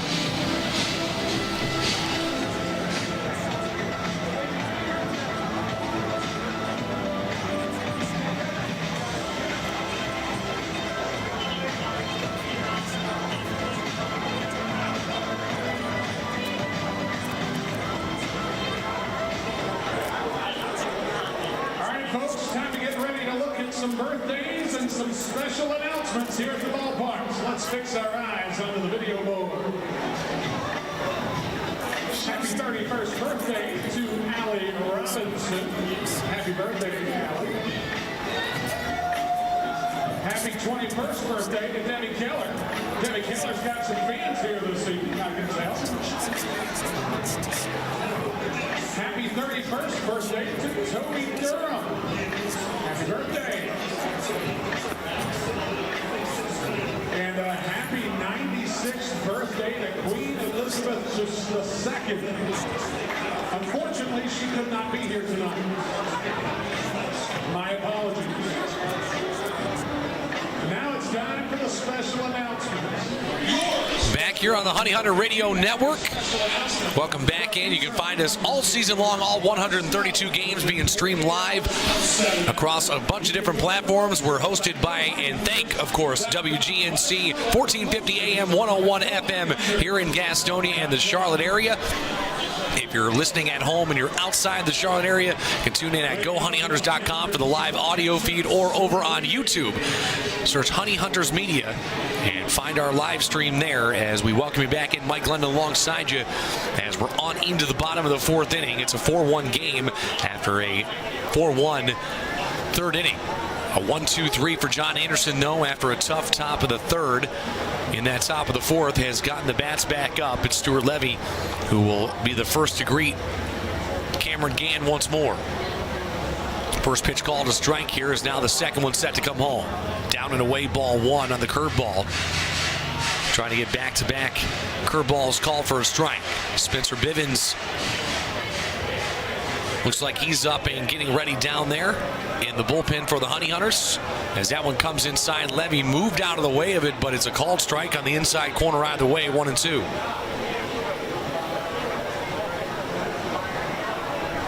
Levy, a big Game of Thrones guy. looking to see if he can match one here and pull him closer as that one misses out and away. Ball 2. We're even now 2 balls and 2 strikes. Levy walked on a 7-pitch at-bat his first time up. Ended up getting stranded to first. Part of that bases loaded opportunity that went by the wayside for the Honey Hunters back in the first inning. 2-2 count, down and away, just misses as Gann thought he had another strikeout, but instead it's ball 3. Gann has that Zach Greinke grunt as he releases that ball. Apparently gives him a little extra speed to the velo on the fastball. 3-2 pitch. Fastball down and outside, called strike 3, same spot as where ball 3 was called. And instead it's a called strike 3. Levy can't understand it as he tosses the bat back towards the first base dugout as he was trying to see if he could head down to first on a walk. Either way, it's 1 up, 1 down on the strikeout looking there by Levy. That'll bring up Reese Hampton, the DH. Hampton over 1 with a strikeout himself, but Hampton a guy that can definitely put a charge into a baseball. 46 game played last year as a Honey Hunter. 350 average, 50 hits, 10 home runs, 5 doubles. Big swing there on a power fastball. Actually, excuse me. Had a lot of zip to it, looked like, but instead it says 85 on that radar gun. Looked like it was a little bit more than that, but either way, a swing and a miss for strike 1 here for Hampton. Second one in the dirt, ball 1.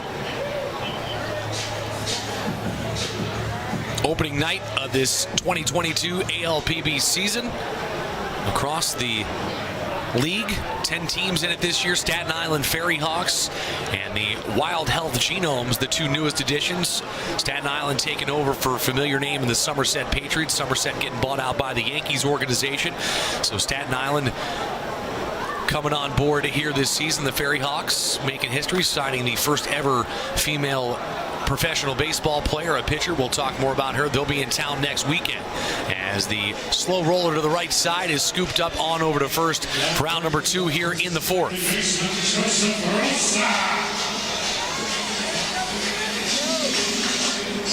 Joey Rosa will step up into the box now. He singled his first time up, was picked off at first base back in the second inning. We're looking to go 2 for 2 here with 2 outs and trying to get Luis Roman up.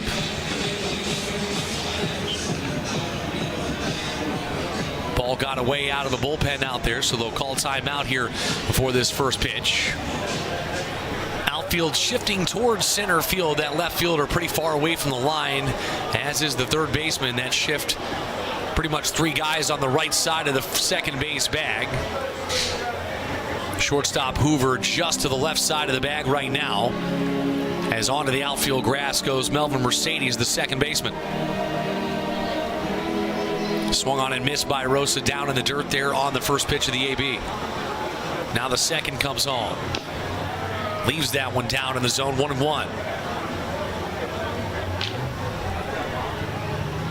Rosa, a very charismatic guy, 78 hits in the Mariners organization last year in 90 games.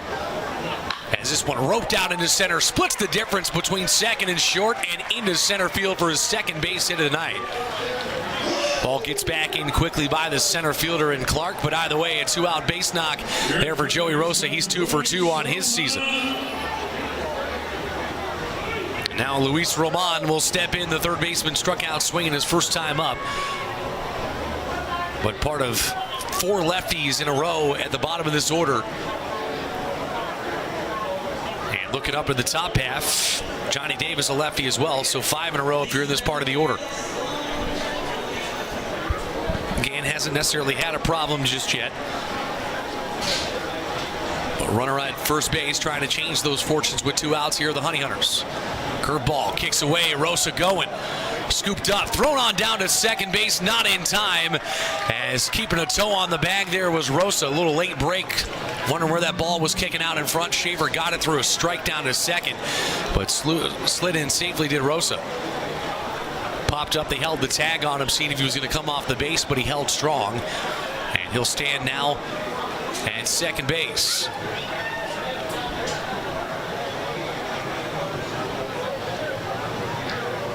Roman with an RBI opportunity now all of a sudden.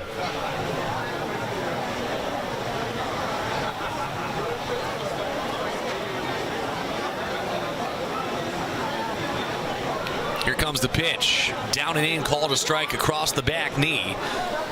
For the first strike of the AB. Roman, a late addition to the roster. Filled one of those 27 roster spots here for this Honey Hunters club in 2022. Looking ahead at tomorrow, projected starters for tomorrow's game: Deck McGuire, the tall righty for Gastonia, and Augie Silk for Lancaster. It'll be Jerry Keel on Saturday for the Gastonia Honey Hunters, and Riley Hovis is projected on Sunday, the Gastonia man himself, born and raised here in Gastonia. Looks like he'll get the Sunday nod. Either way, a big swing that time by Roman makes it 1-2 with 2 outs. Runner at second base. Honey Hunters trying to get one more of that 3-run deficit back.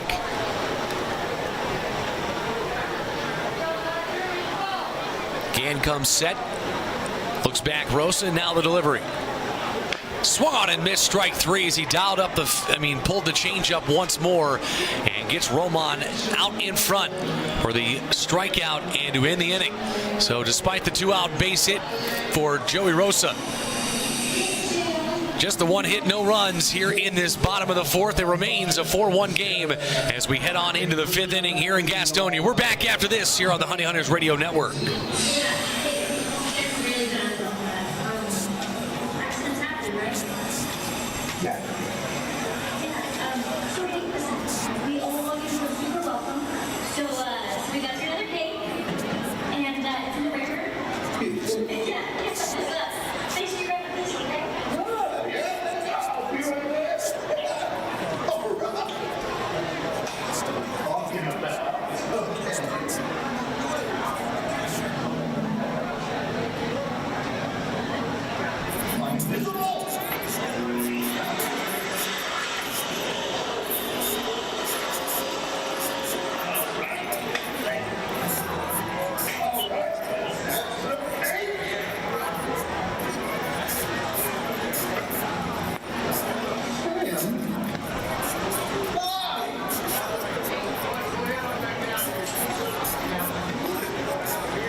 Back here on the Honey Hunters Radio Network, coming to you live on 1450 AM and 101 FM WGNC here in Charlotte. Here in Gastonia's Charlotte area at GoHoneyHunters.com. You can listen live via TuneIn and, of course, on our YouTube page, Honey Hunters Media, to find the live stream here on this gorgeous Thursday night for the opening night of the 2022 Atlantic League of Professional Baseball season. The Gastonia Honey Hunters find themselves here down 4-1 in the Gas House to start the year, as Lancaster looking to take down the Honey Hunters for the 2nd straight season on opening night here in Gastonia.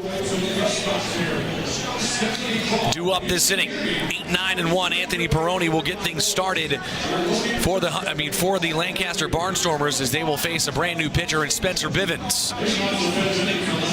Bivens, a 6'5", 205 righty out of State College, PA. Returns from last year. 3 stops in Independent League Baseball last year. Started in Washington as a part of the Frontier League. Was in Charleston for a split second. And then here, 94 innings pitched, 79 strikeouts last season for Bivens in the Independent Leagues. First pitch called a ball to the outside. A guy that can definitely pump up the radar gun. So that'll be a change to this Lancaster lineup here, as John Anderson, more of a finesse pitcher. 94 on the first pitch we see. On the first pitch ball, 92 on the second. It's fouled out of play for the first strike. Peroni reached via an error, came around to score on a 2-run double by Melvin Mercedes, the leadoff hitter in this order for the Barnstormers. 1-1 now here to him, though. Bivens will rock and fire. And speaking of fire, a 94-mile-an-hour fastball to the outside corner for strike 2. Bivens part of that returning rotation from a season ago that wants to see a little redemption on the hill here for the Honey Hunters. They had moments last season, but unfortunately a large amount of inconsistency on the mound led to a lot of runs against them, despite being able to score a whole ton of them themselves. They hit 282 and slugged 482 as a team. As now a swing and a miss there, gets away, and the runner heading down to first. He'll get there in time on a drop third strike. As that's the second one we've seen today. First one for the Barnstormers, so a leadoff base runner here against Bivens. Got right off the tip of the glove there of Stuart Levy. Jake Hoover, the shortstop, will tow his way in. Reached in on an error last time out as well, over at Joey Rosa's way at second base. Could have been a double play. We'll see if they can get him to bounce into one here. Bivens set to go on the first pitch. Brings it home. A little cutting action to that 93-mile-an-hour pitch to the outside corner, and it's a called strike to start the AB. Ahead of both of the first two hitters that Bivens has seen here tonight.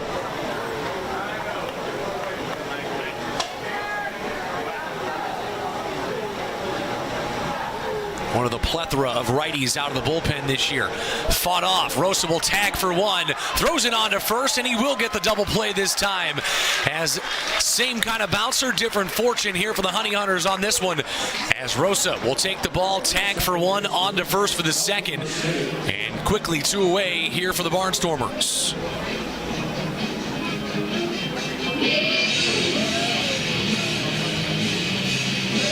To the top of the order we go with Melvin Mercedes.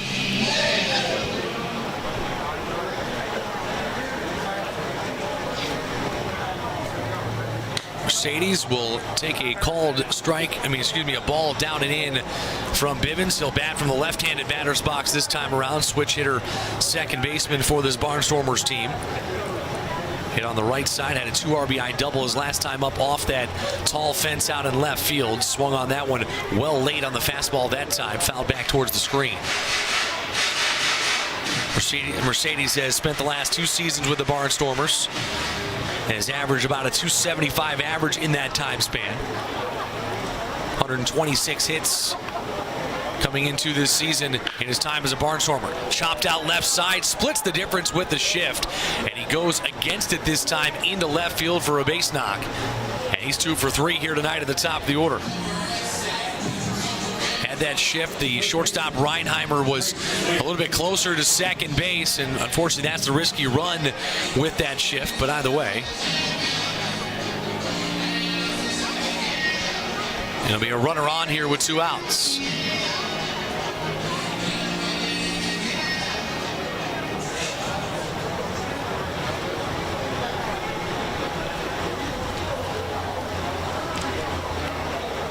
Melvin Mercedes leads from first. The pitch from Bivens. Called a strike to the outside corner here to the number 2 hitter in the lineup.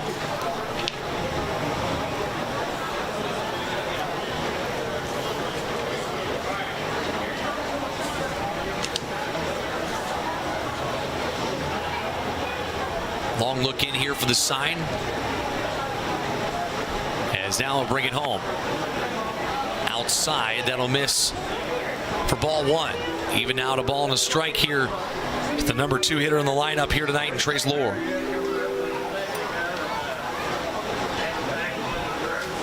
Milwaukee, Oregon native.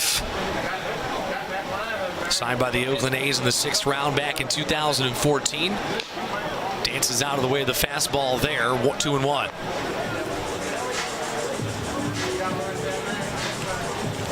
Beautiful night for baseball. Sun is set across the entirety of the field now, so everything under the lights here on this beautiful Thursday night for the opening night of Atlantic League of Professional Baseball here in 2022. 2-1. Swung on and missed.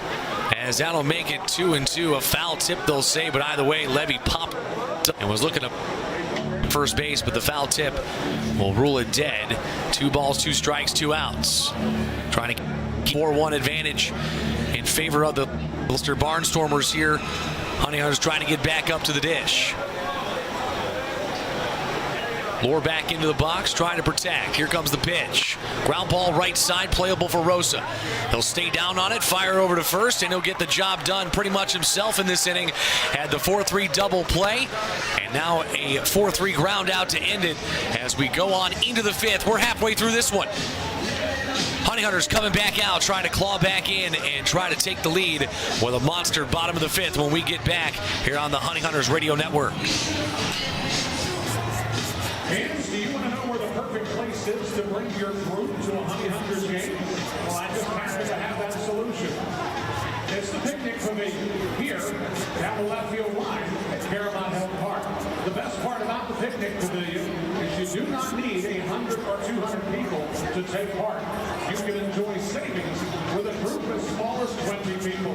You'll get discounted game tickets and special deals, food and beverage. Just stop by Guest Services Food Wire and book your reservation for the picnic pavilion for a future game. Also, fans, a community hero demonstrates strong personal characteristics like social responsibility, willingness to get involved, accountability to the community, and a spirit that embraces helpfulness and kindness. You know someone with these characteristics, please nominate them for a night of honor and family fun presented by Piedmont Lithium at GoHoneyHunters.com/Piedmont-Lithium. Corky, I think you're somewhere out here at the ballpark. I think you have something you want to say about an overturned ruling. Back here on the Honey Hunters Radio Network as we're on into the bottom of the fifth, halfway through this one. Honey Hunters down 4-1 here on opening day. Good crowd on hand here for the opening night of baseball in Gastonia here in 2022. Just the second year of existence for this franchise. The beautiful open-air boxes down the left field line taken up here tonight. Got amazing stuff up top as well with the suites that they have here. A ballpark that was most certainly built for the fan. Make sure you come out and check it out. You can line the outfield fence as well, possibly catch a home run here in the Gas House. As Connor Owings, 9-1-2 in the order, will get things started here. Just the one run to show for hits so far for the Honey Hunters against Cameron Gann. And he'll start it back out with a first pitch called strike as Owings struck out looking his first time around.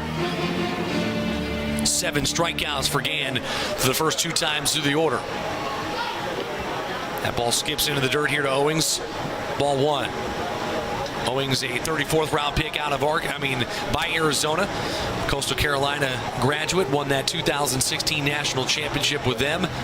236 hits, 47 doubles, 29 home runs with a 306 average as that ball hit deep into center field. Back goes the center fielder to the base of the wall, but that's as far as he will go, as just missing that one was Connor Owings to the deepest part of the park.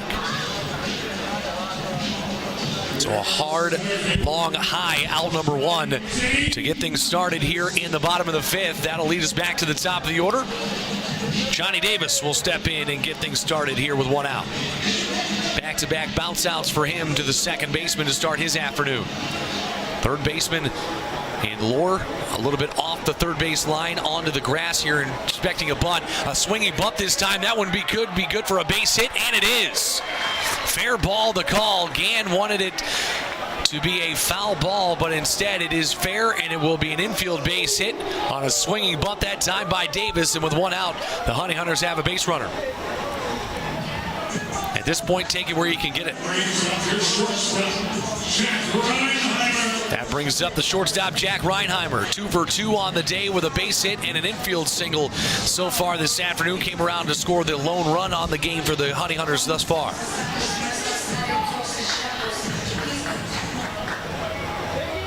So Davis will lead from first for the first time here this season.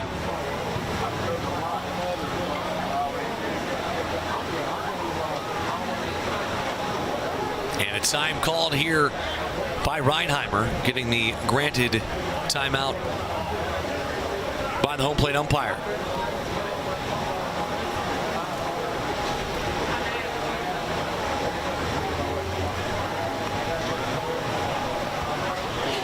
As now the runner will go on the on the kicked ball there by Colton Shaver behind the plate. And And so that'll put a runner now in scoring position to try to cut this lead in half for the Honey Hunters. A single could do the job. Outfield playing pretty deep right now, and Davis does have some wheels out there at second. A couple of stolen bases at the major league level for the Tampa Bay Rays a few seasons ago in 2018. He'll lead from second here as Reinheimer back in a 1-0 count for a hitter that has 2 base hits so far this afternoon. Upstairs around the chin that time on a heavy grunt on the mound by Gann. Just let it go a little bit too early. And well upstairs and inside. Looking to ground the league here this weekend. Lancaster here in Gastonia. As now a check on the runner back at second. York travels to Long Island. Staten Island will head to Charleston, West Virginia. Now the Dirty Birds have been named several different things, West Virginia Power, but they've rebranded themselves the Charleston Dirty Birds here this season. Southern Maryland will be on the road at Lexington. And then Wild Health, the newest expansion franchise. That ball throw down the third and a steal of third base by Johnny Davis. A high leg kick by Gann, and Davis took advantage with a great break off second, and he'll slide in safely just 90 feet away now. And a pass ball could score the second run of the game. It's a 3-0 count, though, as that ball was low and inside for ball 3 here to Jack Reinheimer. So now the infield will go back to straightaway play as Reinheimer will climb back in. 3-0 count, runner at third base, 1 out. Wild Health Kentucky, another Lexington team, so they will actually split time with the Lexington Legends, who are, of course, the defending champions in the Atlantic League of Professional Baseball. They'll split time in the same ballpark, so a lot of road games for Wild Health. They'll be in town next week for a 3-game set, Tuesday through Thursday. For Staten Island comes to town for a weekend series. Part of a 10-team league here this year, trying to expand to 12 teams, I should say, within the next couple of seasons. Zach Jarrett will step in, runners at first and third, 1 out. They gave away the intentional walk that time to Reinheimer. It was a 3-0 count to him, and so they wanted to go against Jarrett, who they've retired twice thus far via strikeout the last time up. Check on the runner there in Reinheimer before the first pitch comes home.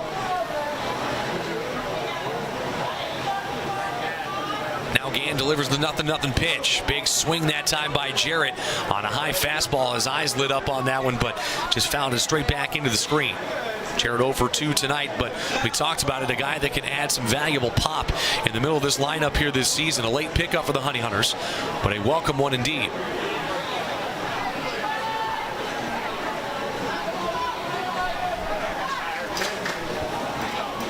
Comes set. Check on the runner there. Reinheimer, not a huge lead over at first, so he'll dive back in safely in time.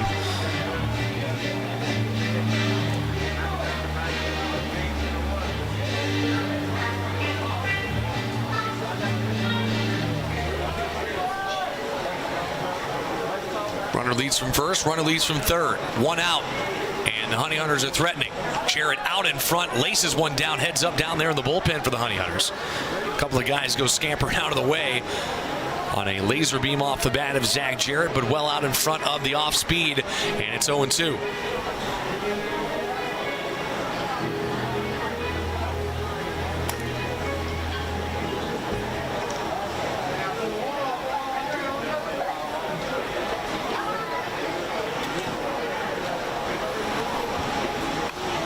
Jarrett back 2 count. Runners at first and third, 1 away.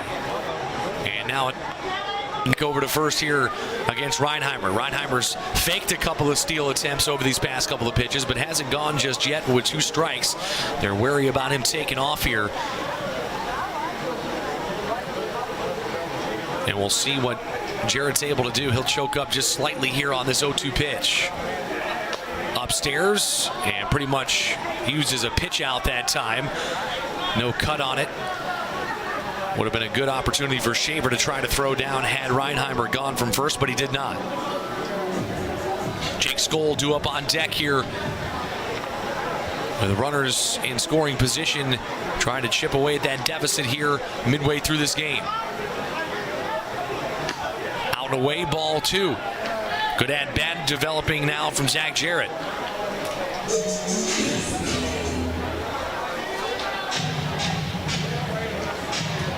4 stolen bases in the first 4 1/3 innings here for the Gastonia Honey Hunters, showing that they are not going to be bashful on the base paths this season.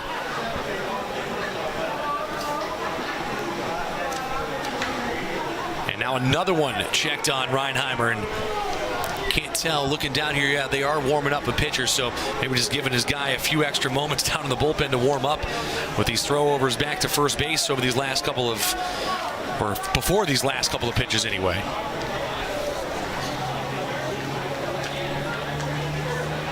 Reinheimer just about 4 or 5 steps off first base here. Davis leads from third.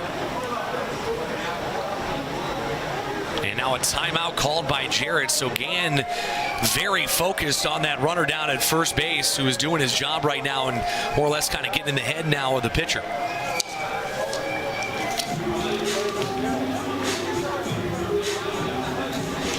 Third base coach and hitting coach Chuck Stewart, 25th round pick in 1982 by the Cubs. Is a swing and a miss now from Jarrett. And a big fastball gets by him once again, and that will lead it up to Jake Skoll with 2 away.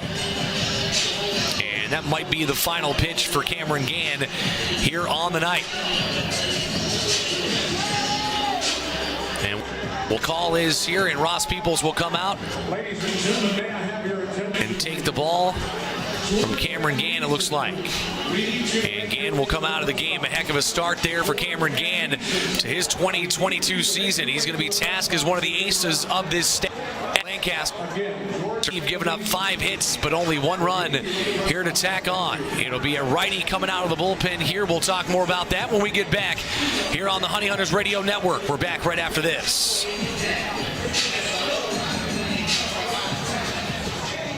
Ladies and gentlemen, Gastonia Honey Hunters would like to wish a happy birthday to Chad Simmons. Happy birthday, Chad, from the Gastonia Honey Hunters. Also, we'd like to wish another happy birthday to Evan. In perfect poetic fashion, Evan turns 11. Happy birthday, Evan, from the Honey Hunters.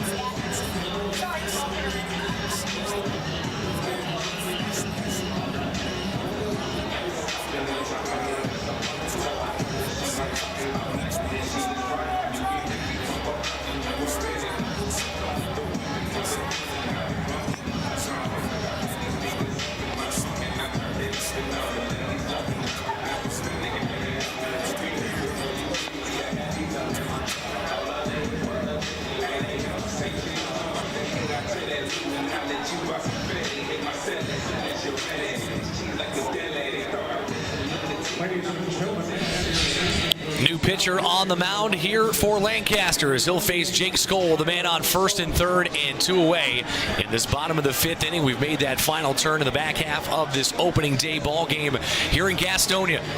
Honey Hunters trying to chip away at a 4-1 deficit. It was a 4-run top of the 3rd. That's the difference in this one.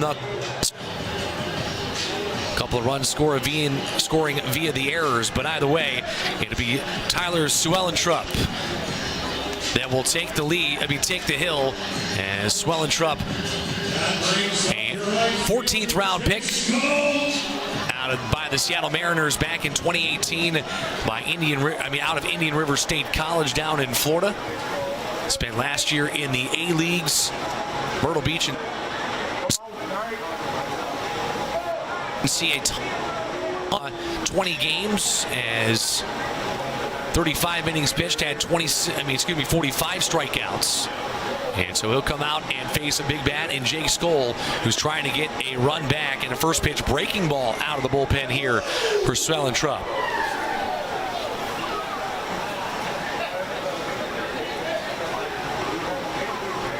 Cameron Gann, a good outing for himself here tonight, as he comes out of it with 5 hits, only the 1 run. That ball chopped down the left field line. That's going to be a tough one. It'll score the run, make it 4-2, and Jake Skoll will find his way in for a infield base hit. The shift was moved around as the 3rd baseman well towards the shortstop hole, and that little chopper is going to be good enough for the 2nd infield single in that same exact spot here this inning. And it's a 4-2 game here in the 5th. First RBI of the season for a returning fan favorite in Jake Skoll here for the Gastonia Honey Hunters. That brings Johnny Davis around to score from third. Reinheimer heads into second base, and with 2 outs, it's first and second now here. And Swellentrup going to have to bring one home here to Stuart Levy. Levy walked and struck out in his first 2 plate appearances against Cameron Gann. New pitcher out there looking for a new fortune. Misses outside with the first pitch fastball for ball 1, 94 miles an hour. So some heat out of these first 2 arms out of the bullpen, or I should say on the pitching staff for Lancaster. Want to know the count, though, as that one misses outside.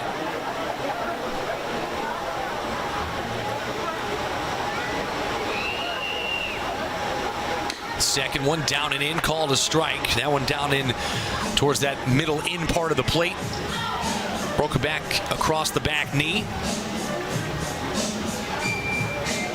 As Levy will dig back in, one of 4 catchers on the roster this season for this Honey Hunters team. But two of those 4 catchers, can play multiple positions. As now Levy well behind that fastball, 95, fastest of the night for either side, and it's 1-2. They have to start a little earlier on that swing. We'll see if they go back to that fastball or try to pull the string on him once more. But Eric Jones, Alex Holderbach, 2 guys that can really switch it up. Ramindo Escobar and Stuart Levy will split a lot of the time behind the plate. Escobar back for another season as a Honey Hunter. Swung on and missed, strike 3, as he dials back up another 95-mile-an-hour fastball. Goes back to Old Faithful, and we'll get the strikeout there. 9th strikeout of the game for the Lancaster Barnstormers on the pitching side, but not before. Gastonia chips away at it, gets 1 back here in the bottom of the 5th, and it's a 4-2 game as we head into the 6th. We're back here on the Honey Hunters Radio Network right after this.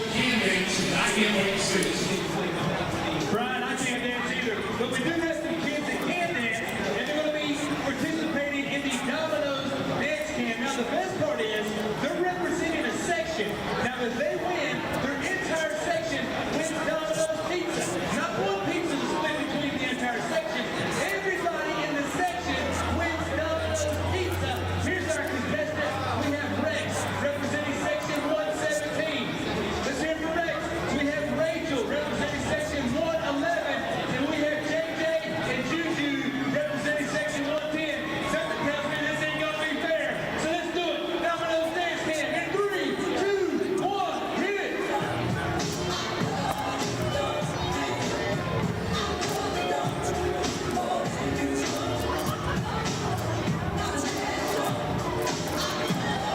All right, I think band's not doing too bad either. I think we're gonna have to go to the band. We need you guys to make some noise. If you think Rex is our winner, let me hear you make some noise. All right, what about Rachel? I hear the crowd out in front of us, a good crowd on hand for a good ball game here on this Thursday night, opening night in the ALPB here in 2022. We welcome you in to the inaugural home broadcast here on the Honey Hunters Radio Network. Mike Lennon alongside you, as I will be for a vast majority of these 66 home games here this season. Derek Smith will join me on the weekends, and of course the voice and director of broadcasting for the Honey Hunters in Brian Rushing, who has a familiar voice. If you've been to the ballpark before, he is that booming one you hear over the PA announcer microphone, and he will be the road broadcaster as well for all 66 road games coming up this season. But the Honey Hunters get to start things out here this season at home for the 2nd straight year in their sophomore campaign against this Lancaster Barnstormers team, looking for a come from behind win here on this opening Thursday night. Bivens will get a ground ball out in front, taken in by Levy. He'll throw it on to first, and it was originally ruled a fair ball. Then he changed it to a foul ball. And Levy not happy as he came up. It was a fair ball ruled by the home plate umpire.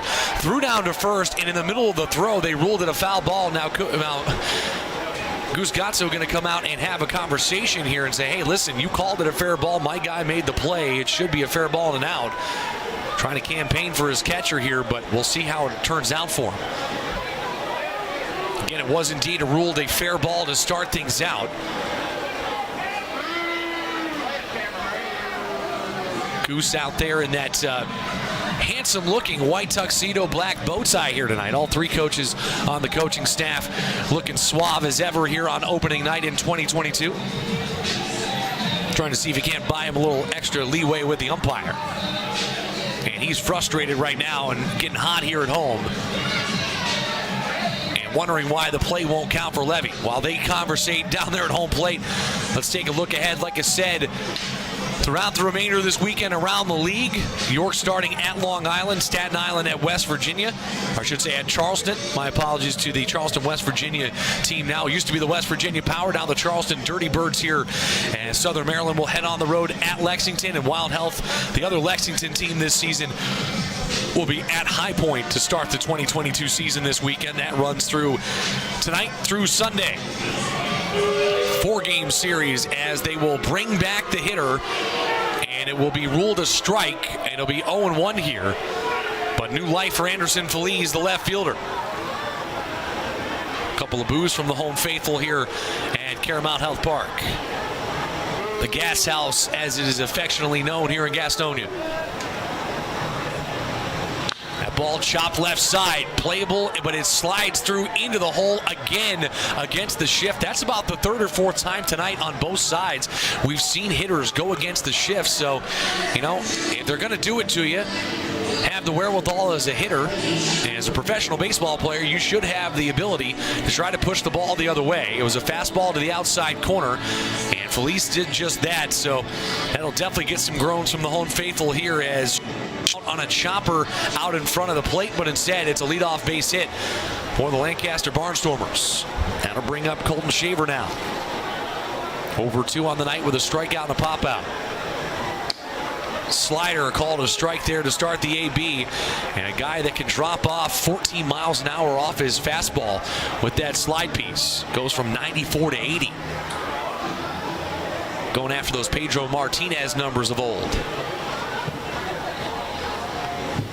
Bivens is 6'5" righty out of State College, Pennsylvania. Went to Rogers State College.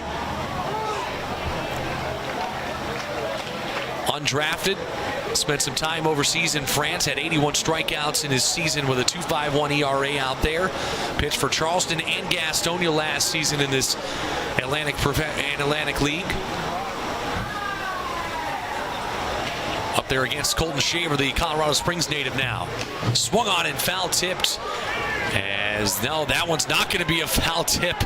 And that one could be a strikeout here as it's picked up and tagged. And might be a little bit of a make-up call from the home plate umpire. Either way, it's going to be a strikeout here. That will indeed be the first out of the inning. It's a drop third strike and a tag, but Colton Shaver said he foul tipped it. Home plate umpire having a time now is having to go back and forth with both coaching staffs. If indeed it holds up, that'll be the first strikeout for Bivens on the season. And home plate umpire set in his ways, not going to ask for help. And third base coach going to get his earful in. And now both coaching staffs have a little grievance to talk about after this one. But either way, as you take a look at the crowd there, youngsters in attendance. Don't forget Family Fun Friday nights at the ballpark here at Caramount Health Park this season. And stepping into the box now, Mark Zagunis. First pitch outside, called a strike. Bivens getting into a groove here in this second inning of work coming out of the bullpen. Bivens, a guy that could be someone that bounces into the starting rotation at some point this season. He's one of those 9 guys I talked about earlier that really could bolster a 4-5 guy rotation in the starting order for this pitching staff for Gastonia this season. Heck of a bullpen as well, as they really spent some time in this offseason going out and getting some good arms, both on the right and left side of the mound. Anderson Feliz leads from first. 1-1 count here to Mark Zagunis, the former Chicago Cub. Misses outside, 2-1. Zagunis 0 for 2 with a ground out and a fly out in his first 2 plate appearances this afternoon, though.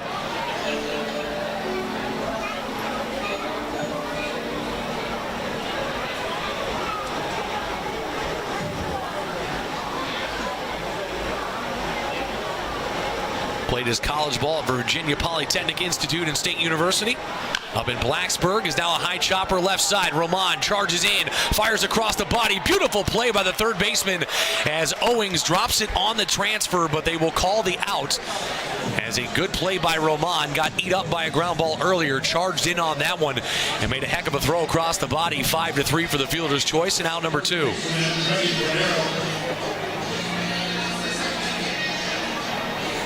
Does move the runner up to second base as Feliz will take his lead. And Andretti Cordero will step in now as Agunas 0 for 3 on the game thus far.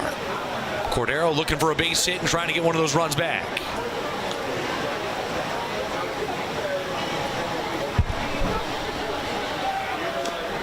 Curveball out and away will start us out 1-0.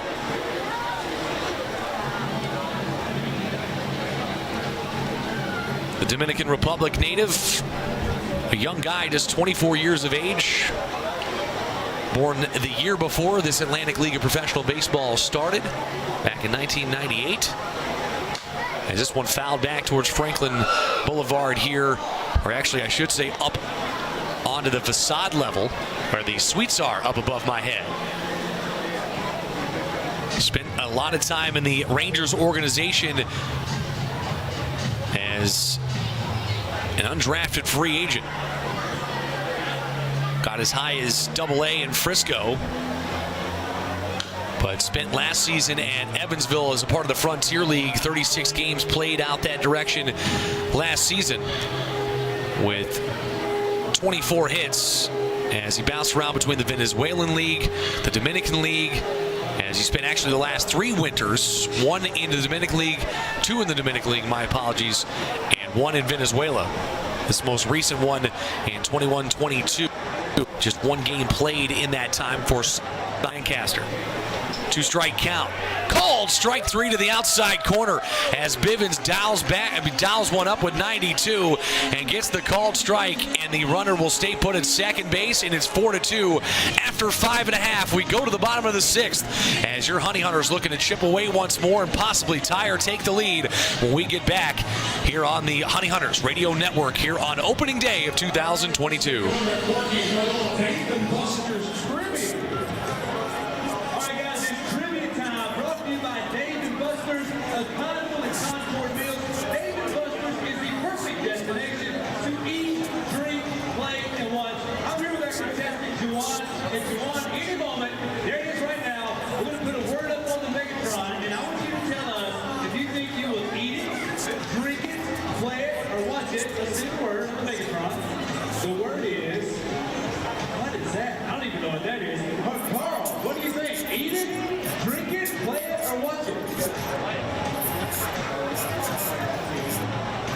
Something you'll eat? Let's see if it is. He says eat it. Let's see if he's right.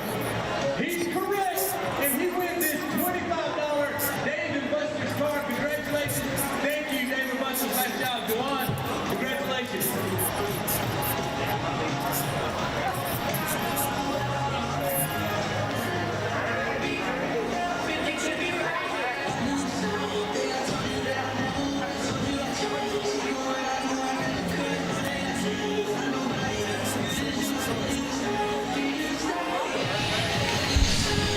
Here on the Honey Hunters Radio Network through 5.5. It's a 4-2 game in favor of the visitors. A 4-run top of the 3rd is the difference right now. 2 unanswered have chipped away and cut the lead in half for the Barnstormers here on the road. As looking at the lineup, it'll be Reese Hampton, Joey Rosa, and Luis Roman here for the Honey Hunters in the bottom half of the 6th inning. Final 4 at-bats here on opening day, at least in regulation innings, trying to make a comeback here and see if they can't send this crowd into a frenzy on opening night in the Atlantic League of Professional Baseball. Every home game this season will be first pitch at 6:15. And if you're listening on WG 1850 AM 101 FM here in Gastonia, Charlotte, or on GoHuntingHunters.com or at our YouTube page, Honey Hunters Media, you'll know that we have our pregame starting at 6 o'clock. Don't forget, coming up after the game, we'll have a brief postgame for you to wrap things up with what we saw and preview the rest of this weekend coming up. A 4-game set against the Barnstormers to kick off 2022. Just like last year, Barnstormers came out of that weekend 3-1. The Honey Hunters won the game on Sunday. Is now a slow roller back to the pitcher. That's taken in, thrown on to first for out number 1. Swellentrup back out there for another inning of work. We'll get a 1-up, 1-down. Reese Hampton 0 for 3 at the plate now. That'll bring up Joey Rosa. Has reached base safely twice on 2 base hits tonight.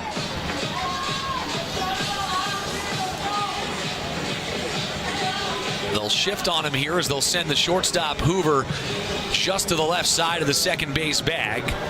That leaves the third baseman Lohr with a whole lot of ground to cover. Mercedes well on, just onto the outfield grass as the first baseman in Cordero hugging the line. First pitch called a strike here, much to the dismay of Joey Rosa, 0-1. Rosa, high leg kick in that batter's box on the left side. It's down and away for ball 1. Swellentrup came on last inning. Gave up an infield RBI single, but then struck out and now is retired 2 straight, and now a check swing will make it 1-2. 93 miles an hour there from Swellentrup.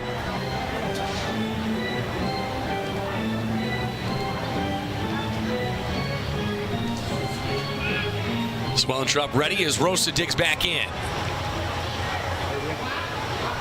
Pitch comes home. Curveball hit out right side, right at Mercedes, though, at second base, and one second baseman will retire the other as Mercedes flicks it on to first for out number 1. Out number 2, excuse me. So Luis Roman will step in, the third baseman. Don't forget, folks, weeknights are full of fun nights at Caramount Health Park. From 2 for Tuesday, Wine Wednesday, the unoriginal Thirsty Thursday. Honey Hunters are the perfect cure to the workday blues, so make sure you come on out by calling 704-874-1810 for ticket information. That's 704-874-1810, or head over to GoHoneyHunters.com for more information there. Check out the promotion schedule. It is a fun time at the ballpark, not your traditional baseball experience. You'll come out and see some fantastic baseball throughout the season, but more importantly, experience a little bit of community here as a part of what this front office and the experience they have made here in Gastonia. Check swing makes it 1-1 here for Roman. Looking to avoid a 0 for 3 day with 3 strikeouts here as he struck out the first 2 plate appearances. That one misses out and away, 2-1. First hitters count he's found himself in here this afternoon. Should say this evening now as the sun has set. Lights are fully on here at the ballpark tonight. We, of course, appreciate you joining us in. That ball swung on and missed as it's 2-2. Good fastball that time. 92 has hovered between 92 and 95 has Swellentrup since coming on just a couple of hitters ago back into the last inning. Here comes the 2-2 pitch. Outside, 3-2. Tried to get a chase, but a little too up and out on that one.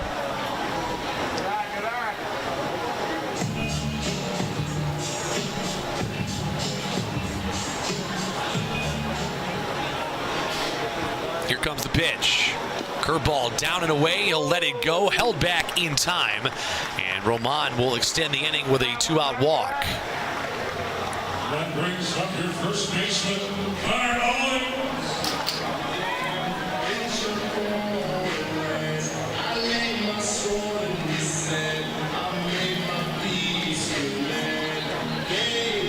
That'll bring up Connor Owings in the 9-hole here tonight. Top of the order due up next is trying to keep the inning going here with 2 outs.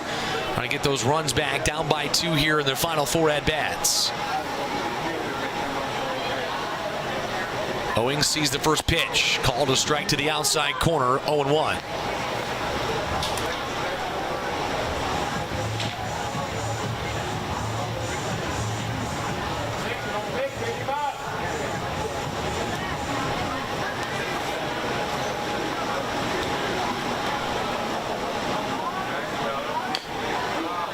Next one, a high fastball, but a swing and a miss that time by Owings. 0-2 now here to the first baseman.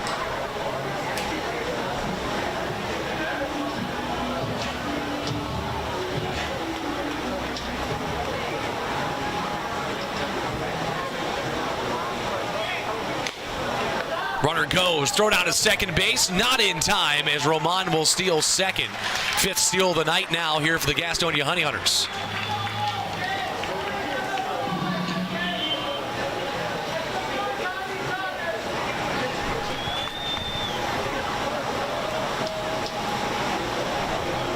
So a runner in scoring position now. A base knock would make it a 4-3 game as Roman with a bit of wheels out there at second base right now. Owings just looking for his first base hit here on the night. A strikeout and a fly out this far. A 2-strike count here, 1-2. Smollenstrup comes set. Swung on and missed. Dialed it back with a curveball. And we'll get the swing and miss for strike 3. And we'll set Connor Owings down on strikes. And we'll hold that runner at second base. We're on into the 7th inning. Back third of this one. Still a 4-2 game in favor of the visiting Lancaster Barnstormers. We're back right after this. There it is, folks. Everyone's favorite mascot band. Taking selfies for fans behind home plate. But it does beg the question, where is our director of operations, JR, right now?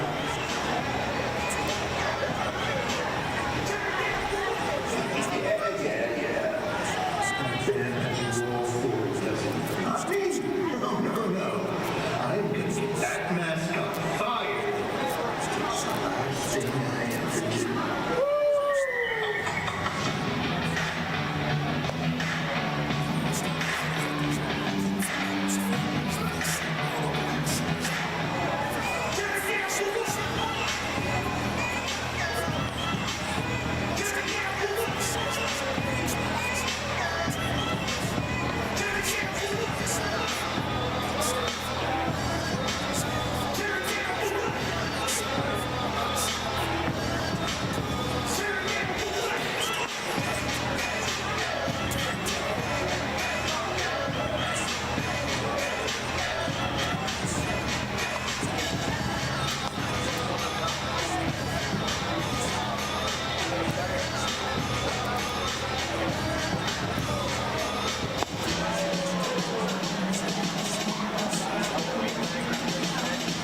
Gastonia Honey Hunters would like to wish Jose Aguirre a happy 70th birthday.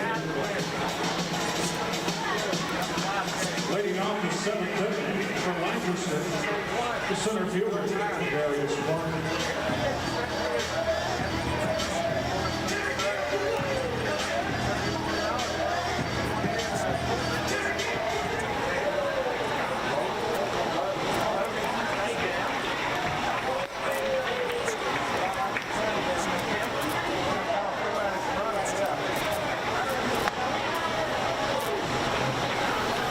Back here as we head on into the 7th inning. First one due up is Ladarius Clark, who already has a homer. He grounds out the second pitch he sees over to Joey Rosa. His second flips on to first for out number 1. So Spencer Vivens has settled in here, has allowed just a couple of hits, but has not allowed a run since he came on. In fact, the only so far in the game for Lancaster came back in that 4-run third inning. Mounted from a couple of errors, should have been just 1 run, and realistically, the Honey Hunters should have a lead, but that's just not the case. And so Peroni will step in here with 1 out, and the DH for the Barnstormers will just try to get another runner on base here. Vivens kicks and deals. Good pitch to the outside corner. Vivens is definitely settled in now. Really has been fine in the strike zone far more consistently than he did. Than the end of Anderson's outing. Anderson had a great outing, though. You look at what he did. And besides that third inning, and even in that third inning, he got balls he wanted. Unfortunately, his fielders just couldn't help him out with it. And so that allowed a couple of runs come home to score. As now that one's sliced out foul to the right side, 0-2. Peroni reached on an error and a drop third strike in the game, so he has been on base both times. Maybe not warranted, but he's been on base twice. Scored the 1 time back in that 4-run third. Bivens deals. Strike 3 called to the outside corner. 3 pitches and a strikeout there for Bivens. Third of the night now for Spencer Bivens. 79 strikeouts in 94 innings pitched at the independent level last season, and he's starting out well again here out of the bullpen. He's been sound on the right-hand side of the mound. A righty warming up down there in the corner right now, but For the time being, it is Spencer Bivens' game. Jake Hoover, the infielder, will step up. Tonight is Jake Hoover in the 9th spot. He's 0 for 2, reaching on an error and scoring back in that 3rd, and grounded into a 4-3 double play his last time up. 1-0 the count to him here as the first pitch misses outside. Second one comes home and it's low.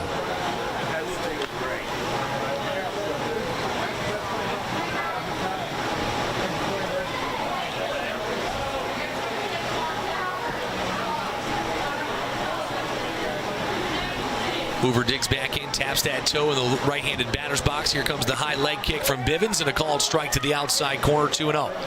2-1, excuse me.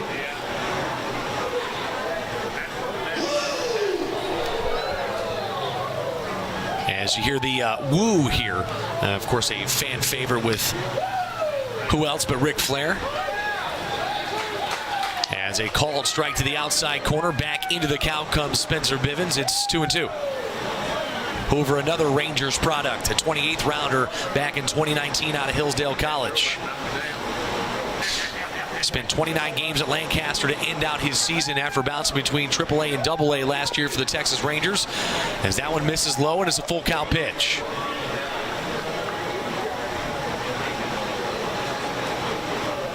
On deck, the switch hitting Melvin Mercedes.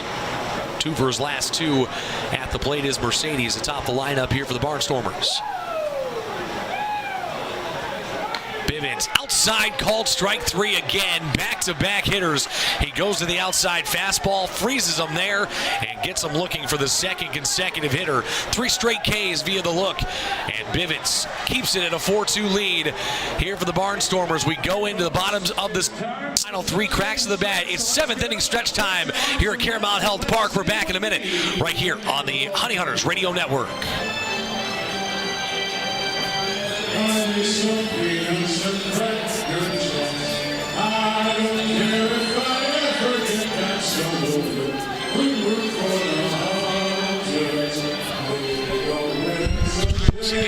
The smell of fresh cut.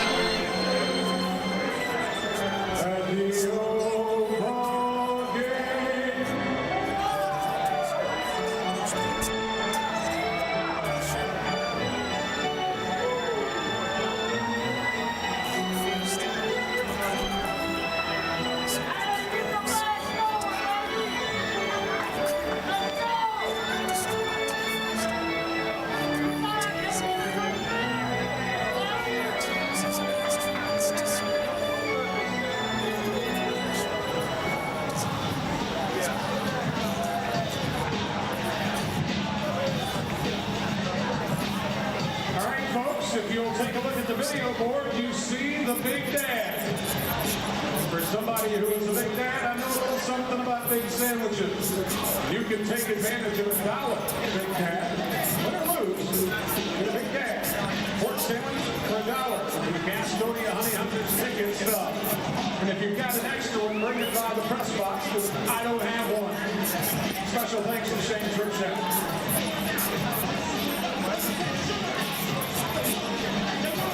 Ladies and gentlemen, may I have your attention, please? Now pitching for Lancaster, number 21, Mark Zapczynski.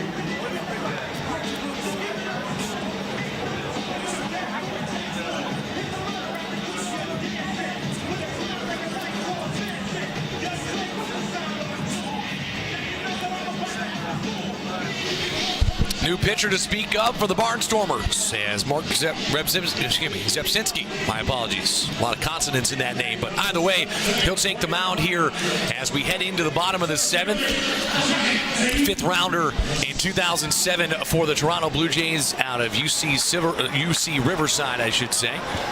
Spent some time up in the majors up until about 2018. Bounced around between Cleveland and other such organizations. A hard hit to the corner, and it's thrown over first base for out number 1, Jake Hoover. A good job right behind second base. Had to go to his left and will retire Johnny Davis, who was screaming down that line for out number 1.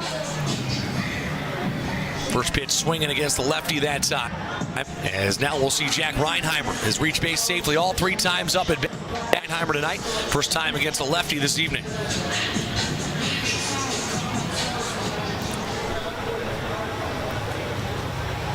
Lefty up in the bullpen right now for the Honey Hunters as well.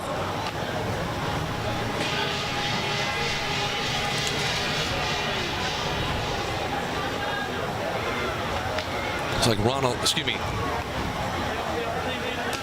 looks like Fairfan is the one that is warming up down there. We'll see if he comes in the top of the 8th. Either way, 1 out, 1-1 count here to Reinheimer.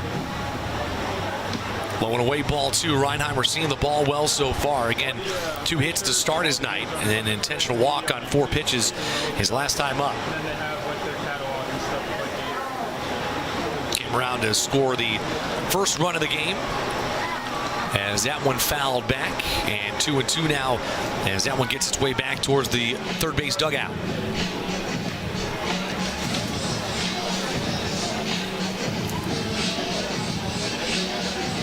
Brzezinski, though, spending 10 years in the major leagues, bouncing around to different teams: Cleveland, St. Louis, Toronto, Seattle, Oakland, San Diego, and Washington.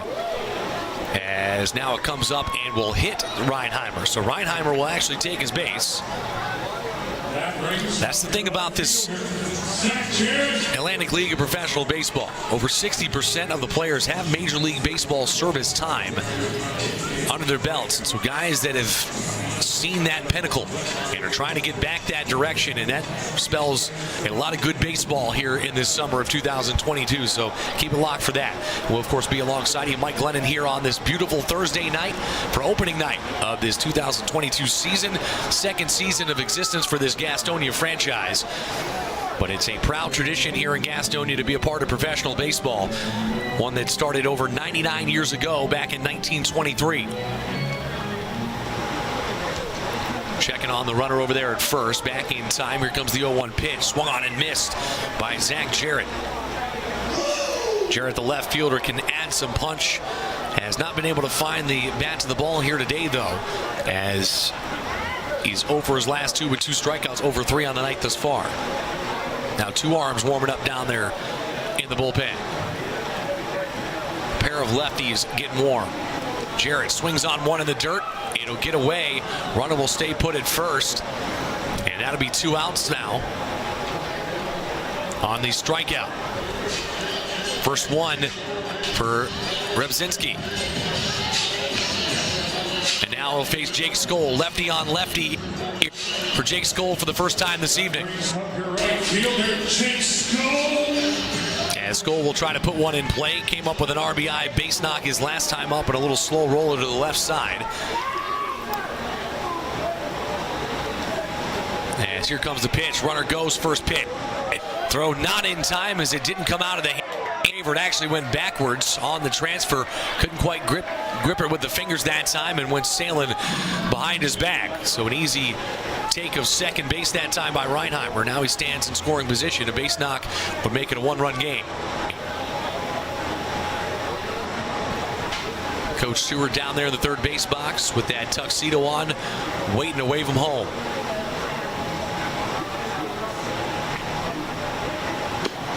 Outside, ball 1 is the call there. Ball 2, my apologies. That one makes it 2-0 now here to Jake Skoll, the right fielder. A fan favorite coming back, was one of the best outfielders in the league last season, as he hit .271 with 99 hits, 1 shy of the century mark, 21 doubles.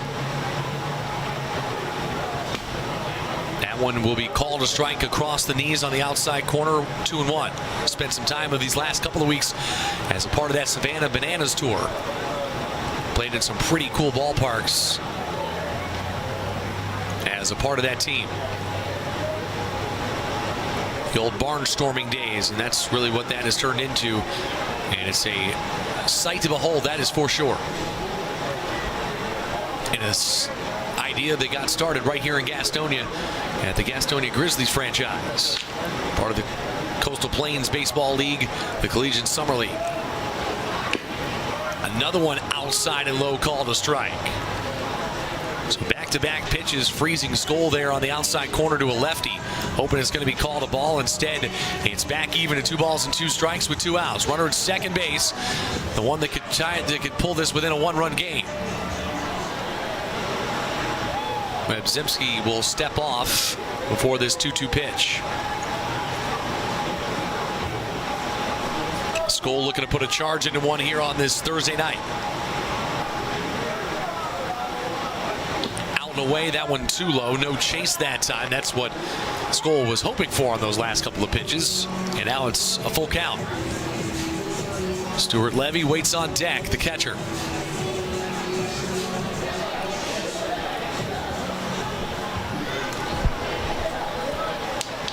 (3-2) from Rebzinski, about to come home. Swung on and missed, strike 3 as he got him to go out after it. And back strikeouts for Rebzinski through the middle. Will keep another runner in scoring position, and that is as far as they will go, as it's still 4-2. We're on to the final 2 innings of this game. Top of the 8th we go. It's a 4-2 ball game in favor of the Barnstormers, looking for some insurance when we get back.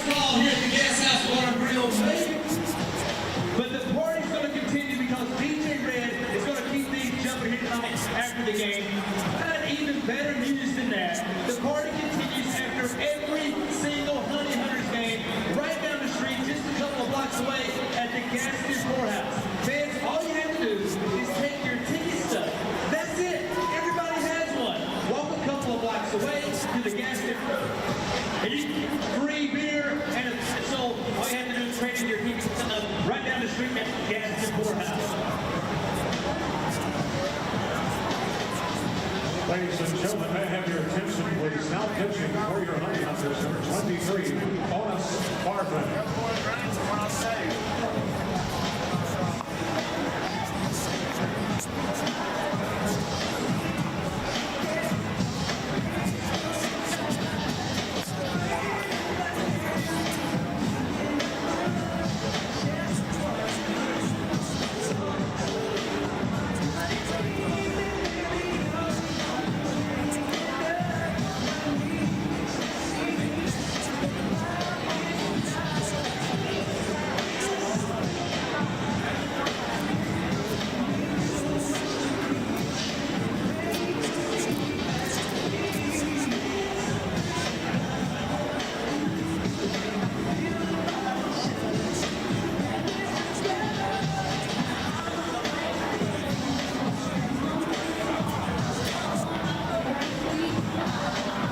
Here on WGNC 1450 AM 101 FM here in Gastonia, Charlotte. You can catch us all 132 games being broadcast live on WGNC at GoHoneyHunters.com as a part of the TuneIn app, and of course on our YouTube page, Honey Hunters Media, as we got you covered every which way this summer. And big shout out to the Gastonia Honey Hunters organization bringing me on as a part of the inaugural home broadcasting staff. Mike Glennon alongside you for a good night of baseball. It's a close game here as we go to the final 2 frames on this Thursday night.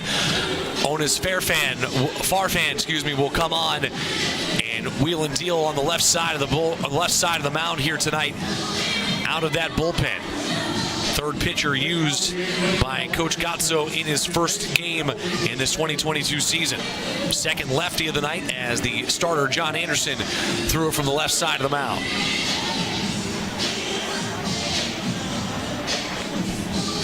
Bivens doing a good job, though. 4 strikeouts on his outing for Spencer Bivens, allowing no runs on just 2 hits. 3 innings pitched in his relief outing.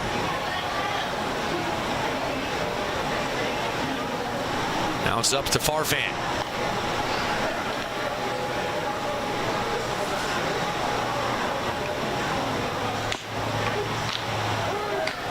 Onis Farfan, another guy returning for this 2022 season for the Gastonia Honey Hunters. Came over from the Pioneer League, pitched us 8 2/3 last season for Gastonia. 8 strikeouts. 45 innings pitched, 58 Ks in the Pioneer League. Spent 46 innings in 2 seasons in the minors. A 21st round pick by Minnesota back in 2014 out of Ridgewater Community College. Big rip there on a fastball that blew right by him. As Melvin Mercedes trying to put one into orbit here. Instead, it's a 1-2 count. Top 8. 4th time through the lineup here for the Barnstormers. Farfan kicks and fires. Outside, ball 2. Trying to get a chase by the righty. Switch hitter in Mercedes has a base hit on both the right and left side. A double off the wall from the right-hand side of the plate back in the 3rd inning. The lone inning of runs scored here tonight for the Barnstormers, but it's all they've needed thus far. Big swing and a rip that time, and a strikeout to start the outing here for Farfan. So he'll pick up right where Bivens left off. It's now 3 straight retired via the strikeout in this order. As it's number 2 in the order now, Trace Lower. 0 for 2 on the night. Does have a sac fly and an RBI back in the 3rd. As he swings and chops one straight back to the screen here late on a fastball. Farfan 91 out of the left-hand slot.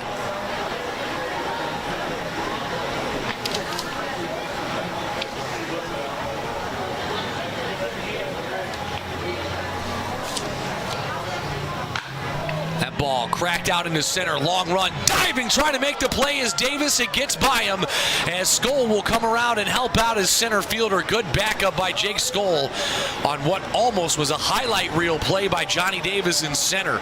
He came screaming on, trying to get that little shallow pop out into center field. Just couldn't get a glove to it.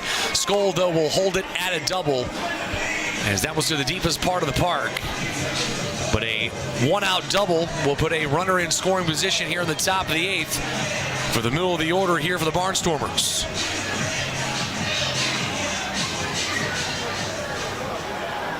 First hit on the day for Trace Lower. As now Anderson Feliz will step in. 1 for 3 with a infield single his last time up.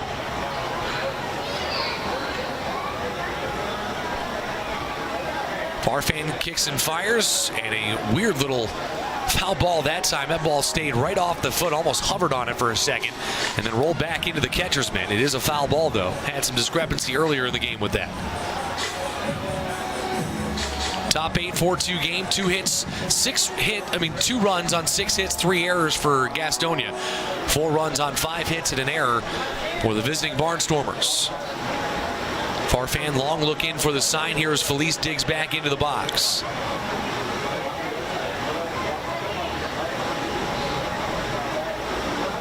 Farfan with the 0-1 delivery.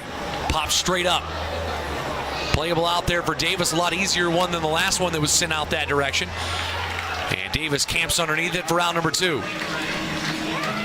Didn't really have to run very much on that, as he took about 3 steps in, and he was there to make the play for out number 2. That'll bring up Colton Shaver now with that runner in scoring position, trying for a little insurance here in the late going. It'll be 5, 6, and 7 in the order for the Honey Hunters, due up in the bottom of the 8th. And now a timeout called here by Goose Gatso, and I believe we'll see a righty coming in out of the bullpen here as Farfan did his job. We'll see what happens, though, as Gatso will come out and talk to his middle infield.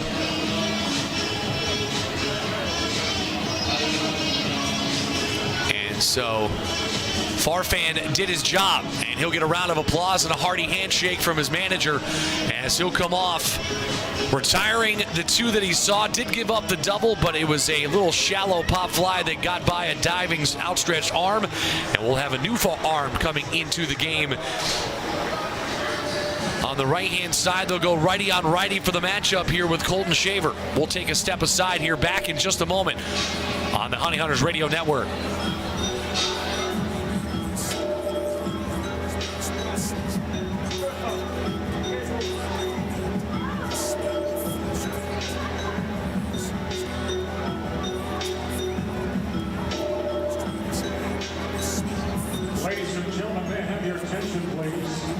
Pitching for your Honey Hunters, number 34, Jesus Balaguer.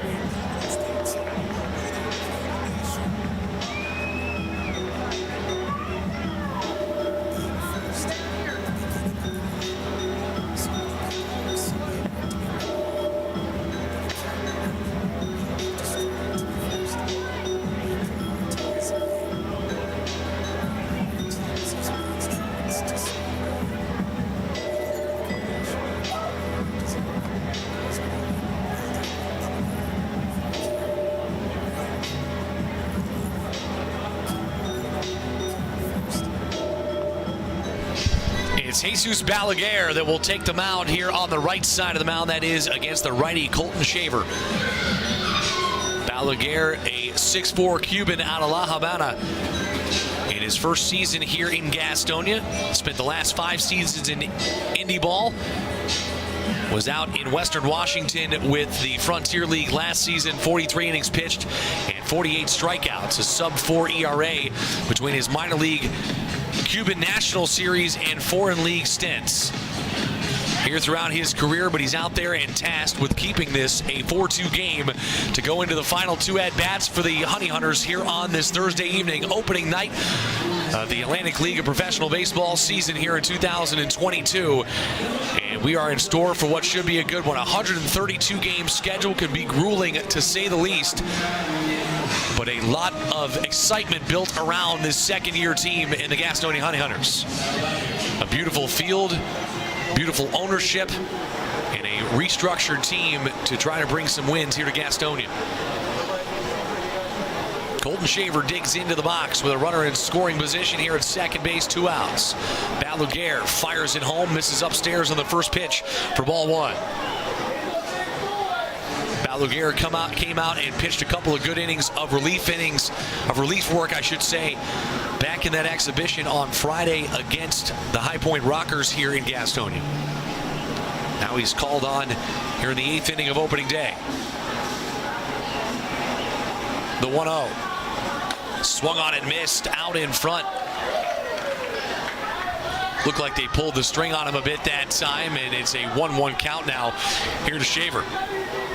Shaver 0 for 3 on the night, 2 Ks and a pop out. Balaguer is trying to strand that runner at second base. 5, 6, and 7 in the order due up next for Gastonia in the bottom of the 8th. Balaguer dials it up this time, blows it by, and it's a swing and miss, and it's 1-2. Went from changeup to fastball in a hurry on that one. That makes it 1 ball and 2 strikes here to the Lancaster Barnstormers backstop.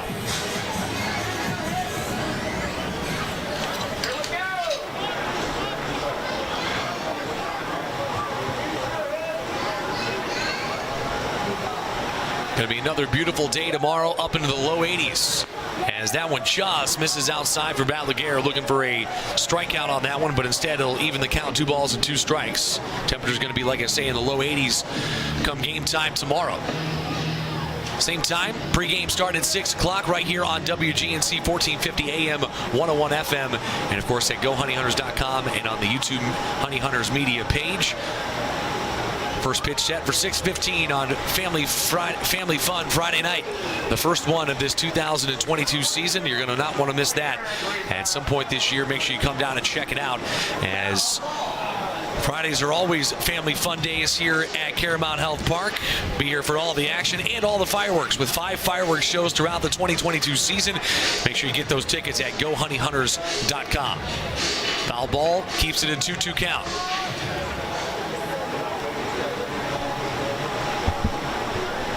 Balaguer will come set.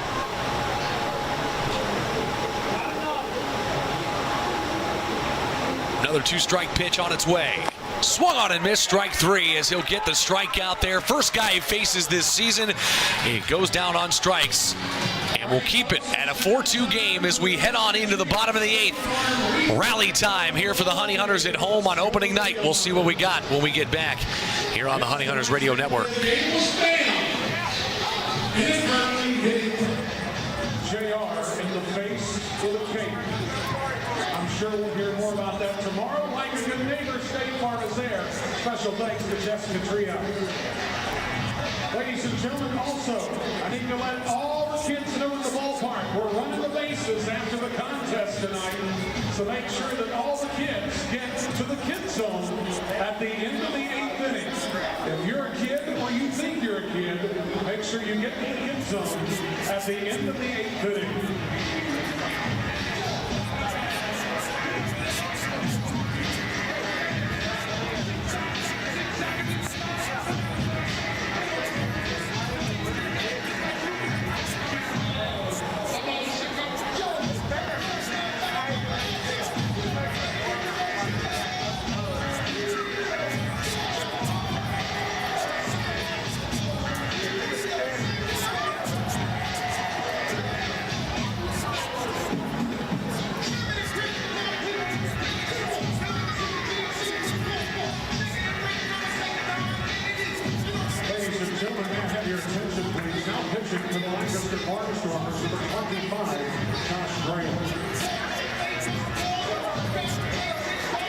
and gentlemen, may I have your attention for a special message? I need your attention for a special announcement. It appears that someone... A brand new pitcher out there as we go to the bottom of the 8th. 5, 6, and 7 in the order. And they will be met, by Josh Graham out of the bullpen here for the Barnstormers as he comes on, and he is tasked with keeping it at a 2-run game and trying to give another second straight opening night win against the Gastonia Honey Hunters for the Lancaster Barnstormers. Josh Graham, a righty out of Oregon, was a 4th-round pick by the Atlanta Braves back in 2015. Spent some time in the Mississippi ranks. That's where he spent last year in 2021. 19 in the 3rd innings pitched, had 20 strikeouts, just 6 walks. Previous to that, he stayed in Mississippi for a couple of years, bounced between the Florida and Mississippi leagues, or the Southern League, I should say, and the Florida League as well. But he's back here and ready to go, and his first appearance as a Lancaster Barnstormer here in 2022.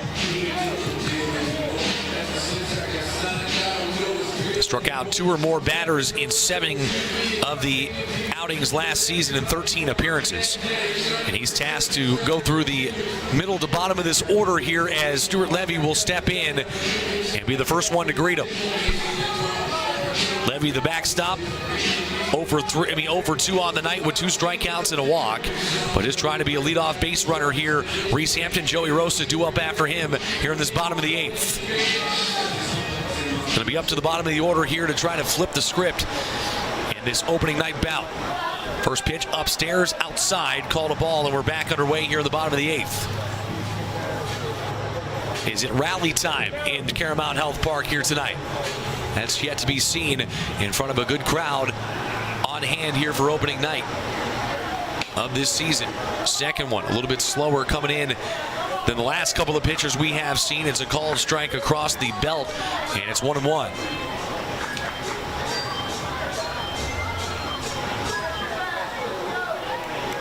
Now the 1-1. A check swing. Did he go? Yes, he did. No check down needed, as the home plate umpire, the one that rings him up there, 1-2. Always tough for an opposing catcher when you can't hold back in time and the ruling just doesn't go your way. Levy looking for his first base hit of the season. One of 4 catchers on the roster here this year, but he swings and misses there. 3rd strikeout in a row for him at the plate. And first since coming on in the first batter he faced there for Josh Graham. Now it's Reese Hampton's turn. Another returning guy from last season. 46 games played last season here in Gastonia. 50 hits, runs, 39 runs scored, 27 RBIs. Still looking for his first base hit tonight. Struck out his first time around, but has put the last 2 in play. As here comes the pitch from Graham out in front of a off-speed pitch, and it's 0-1.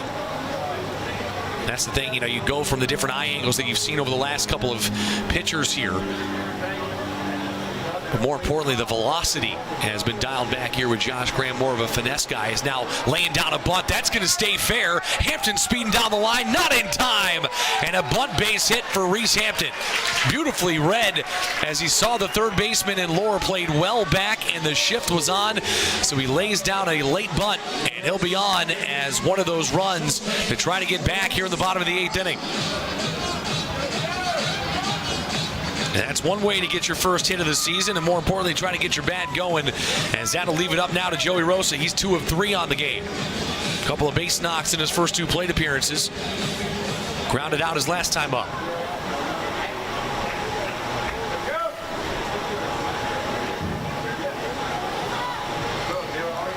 Graham looks in. Here comes the pitch. First pitch called a strike across the front knee there, as Joey Rosa taking the whole way, it looked like. Bat never came off the shoulder.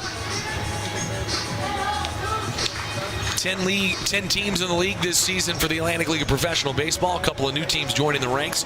Staten Island Ferry Hawks taking over in the old Cyclone Stadium, as now that one popped up. Over to the left side on the infield, and a big out number 2. as that'll leave that runner at first base, and just an early swing, I should say, out in front of that ball on the pop-up. And it's taken in by Hoover over at short.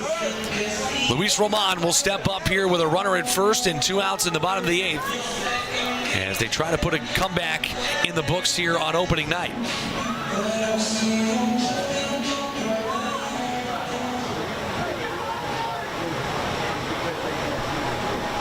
Roman walked and got on bases last time up. If he could find one down the left field line on a late swing, he might score a run here, as Hampton's got some speed on first base. And that left corner is wide open right now as the left fielder shaded well into left center. A lot of room between third baseman and the third base bag as well. But playing the odds here is Ross Peoples, as that one comes down and in for a called strike on the inside corner, 1-1.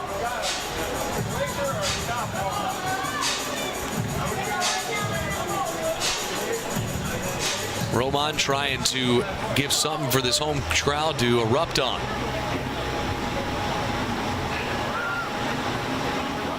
Down and in, runner goes. Hampton, a late break down into second base. Safe as the call as he's there in time on a bang-bang play. Hoover scooped one out of the dirt, applied the tag, but Hampton was there in time and now stands just 180 feet away. A base hit would indeed bring a run around if he could get a little heat on it.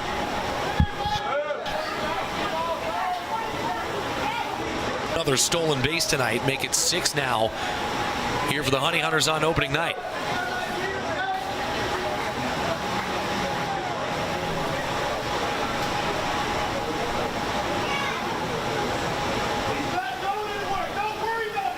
Dancing off a second is Hampton. Upstairs outside to Roman, it's 3-1. Connor Owings waits on deck, a guy that can hit a base hit, that is for sure. Monumental career at Coastal Carolina, part of that 2016 College World Series championship team on that magical run the Chanticleers went on, and he waits on deck. Here's Roman, a 3-1 count here from Josh Graham.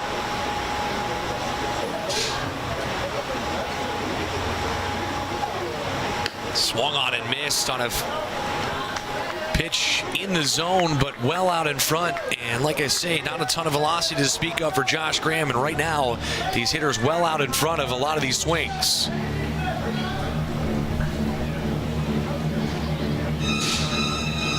So the 3-2 set to come home here with a runner at second base.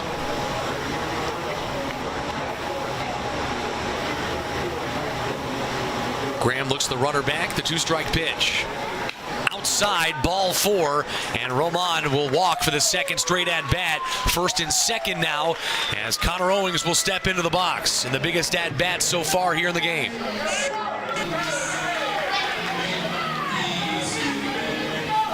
Owings 0 for 3, but he might be due for one, as now a timeout coming, as I think pitching coach going to want to come out and have a conversation. Mark Johnson, the pitching coach, coming out and having a conversation with Josh Graham out on the mound right now. Another lefty in the lineup here is Owings, a guy that can run into one, to say the least. We talked about it. Second of 2 seasons as a part of the Gateway Grizzlies franchise last year. 42 hits, 15 doubles, 10 home runs, 92 hits back in 2019. Spent 2 years in the minors, 36 hits there. And his collegiate career, 236 hits in 227 games, a .306 career average with 47 doubles and 29 home runs. And all he needs is a base hit to the outfield that would at least score 1. And if he can find a gap somewhere, Roman might be wheeling around third. That brings up your first baseman, Connor Owings. So Owings ready to go. Top of the order due up next in Johnny Davis. But it's up to Owings here with 2 outs.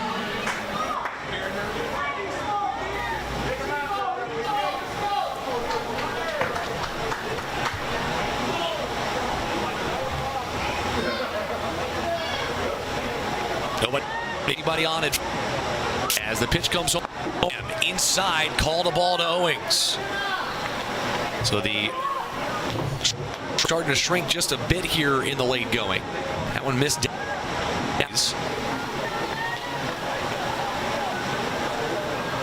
Brother Chris Owings currently playing for the Orioles right now.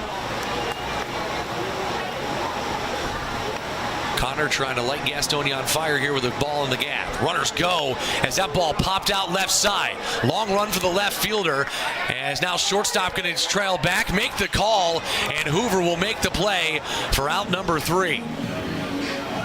So runners were on the move on that one. Might have been a hit and run call as Hampton was screaming towards third and coming around. Roman got all the way around to third by the time that ball was caught, but it was caught either way, and that is the third out of the inning. So we head on into the top of the 9th. It remains a 2-run game. Balaguer coming back out and trying to keep it where it is for the final at-bats for your Honey Hunters when we get back here on the Honey Hunters Radio Network. Care on health. Care first. Fans, we found some friends down here in the picnic pavilion, chilling, trying to take a break from the action because there's going to be a lot of action here this weekend. Let's start with Sunday. It's Sun Drop Sunday. Your chance to win free Sun Drop for a year. I think I said earlier, for life. I mean, that's a lot of Sun Drop for life. It's a chance to win free Sun Drop for a year. Also, kids run the bases for free, not only tonight, but every Sunday after the game for Sun Drop Sunday. Saturday, live music, pre and post game by DJ Supreme. We're also giving away free magnet schedules brought to us by, get out of the shop, kid. Brought to us by Wondering Cup Coffee. Make sure you come out Saturday. And tomorrow night is the first of 5 big fireworks extravaganzas. So much fun that's happening here this weekend at Caramont Health Park. Game time tomorrow and Saturday, 6:15. Sunday, 4:15. Make sure you get your tickets at GoHoneyHunters.com. And we hope to see you and these guys too this weekend at the ballpark. Hey, Courtney, do me a favor. Back here on WGNC 1450 AM 101 FM at GoHoneyHunters.com for the live stream audio, and of course on YouTube at Honey Hunters Media. Search that in YouTube and like and subscribe. Make sure you follow us across our social media platforms as well at Go Honey Hunters across most social media channels. Again, that's at Go Honey Hunters. Jesus about look out for his second inning of work, I should say first full inning at least, as he came on, got 6 pitches and a strikeout to end the top of the 8th. We're on into the 9th inning though, down by 2 here. Just that 4-run inning still haunting this Gastonia team from back in the 3rd. A couple of errors in that inning led to a couple of unearned runs, and fortunately that has been the difference in the ball game thus far. Balaguer misses outside on the second pitch, 2-0. Going to be top of the order due up in the bottom of the 9th to try to get those 2 runs back. But Balaguer will come set here on a 2-0. Swung on and missed as he dialed the fastball up that time and just blew it right by the swinging Mark Zagunis. Zagunis over 3 here on the night so far. A lot of guys shaking the rust off here on opening night. They have played some exhibition games, but a little bit different when you get an actual game action in regular season. Balaguer fires one home, misses low, 3-1.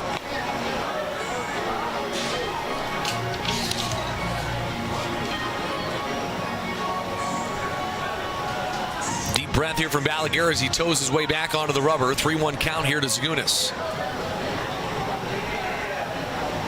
Lifts his leg and deals. Inside, ball 4, and a leadoff walk here to start the inning. Coming to Caramont Health Park on May the 13th, Caleb Davis and the Album Series Band pays tribute to the Allman Brothers. Gates open at 6:30 p.m. for this momentous sports and entertainment presentation. Get your tickets at www.momentusse.com. That's www.momentusse.com. Runner at first, nobody out here in the top of the 9th. Looking for some insurance are the Barnstormers here on opening night.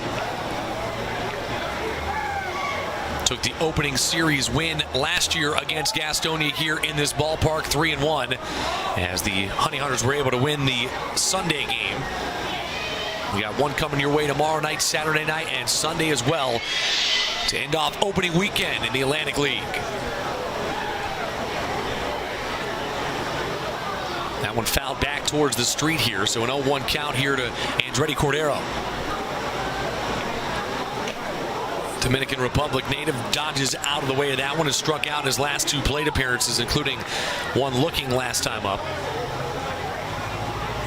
Almost saw that one come up, hit his inside shoulder though. Make sure you get down to the ballpark at Caramount Health Park sometime this season. Experience what they got to offer here. It is a whole lot as that one ricochets off the facade here up atop us with a 1-2 count now.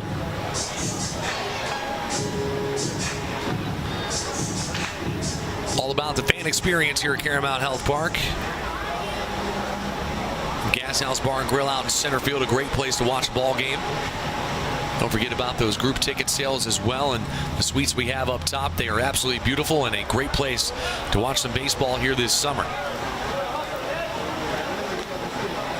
Now we're learning a few things here on opening night. We'll see more obviously as the weekend progresses along, but this is a team that is never going to go away this season. So they might be down early in a game, but this pitching staff is going to be good enough to keep them in games and keep them around. It's not just going to get out of hand, even if they have a bad inning here or there.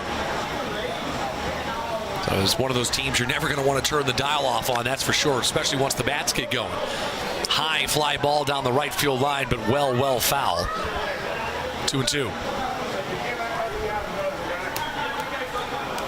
Up next, Ladarius Clark. The lone long ball on the day so far for either side. Came back in that 3rd inning, led it off on the second pitch he saw. Made it a 1-0 game.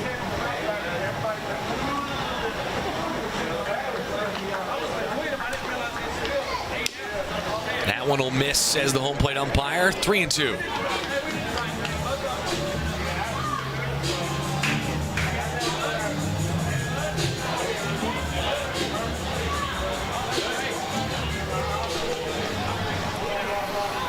So all of a sudden, a full count pitch here for Balaguer after the first walk, ground ball left side, in through the left field for a base hit. And that'll be a base knock to make it 1st and 2nd now with nobody out, as Balaguer brought a fastball home, and sitting right on it was Cordero, and he quickly deposits it into left field.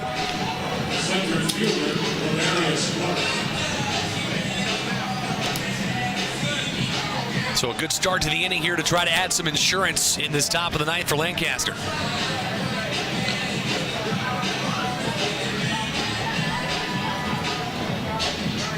And a beautiful night for baseball indeed, as Balaguer will get the mound conference now from Coach Gatso as a lefty up in the bullpen right now. We'll see if they go to it. And still having a conversation out there. I think Balaguer trying to plead his case to his head coach, saying, hey, give me one more batter here. It's 1st and 2nd, nobody out. Double play is in order for the middle infield. And Gatso going to leave him out there. So Balaguer, ball in his hand. It's his game right now. And he'll look to try to come back and get a bouncer on the ground here and roll a double play. Try to get a couple of outs in this inning.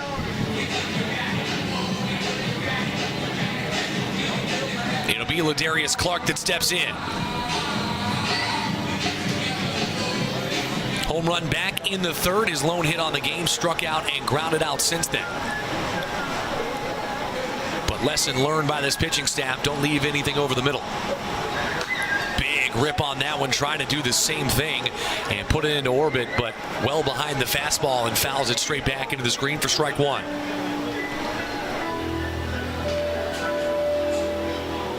Clark, a 12th round pick by the Rangers out of the University of West Florida. Spent the last couple of seasons before Lancaster last year. Spent 2018 and 19 in the Texas League. Has now a line drive left side, doubles him up, and it's 2 outs. Oh, my apologies. Apparently that was a ground ball. I thought it was a line drive, but it was not. And so just the 1 out at 2nd, as the throw kind of pulled Rosa off a bit, wasn't able to make the return throw to 1st. That was a hard hit ground ball, must have chopped right out in front of the plate. Sorry about that, folks, but either way, a good play out there by Roman. 1st and 3rd now, 1 out, double play still in order, but we'll see if they get the runners moving here at first base is now Levy going to come out from behind the dish and call out the orders here with the first and third situation. Fielder's choice 5-4 if you're scoring at home. Runner moves from second to third. Runner at first base thrown out at second as Ladarius Clark takes his place out at first. It's Anthony Peroni, the DH. Ground ball right side. That one diving play by Rosa. Gets his glove on it, but the run will score and no play at first. A heck of an effort to get there by Rosa, but all for naught as the infield single will make it a 3-run game again, 5-2.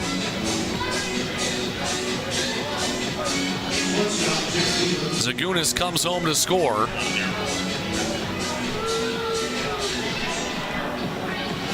As the base hit will be ruled that direction. And an RBI now for Anthony Peroni. Just a good solid hit to the right side. Heck of a try there by Rosa. Got his glove on it, but unable to make the play at first. So once again, forced an any bag here in the infield, but with only one out and a run home, trying to keep it where it's at right now is Balaguer. Lefty is ready in the bullpen right now for the Honey Hunters. And I think they're waiting for the top of the order in Melvin Mercedes if they get there.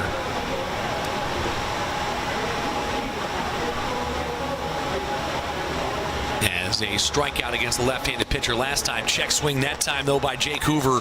Went well around for strike one. Good pitch fooled him.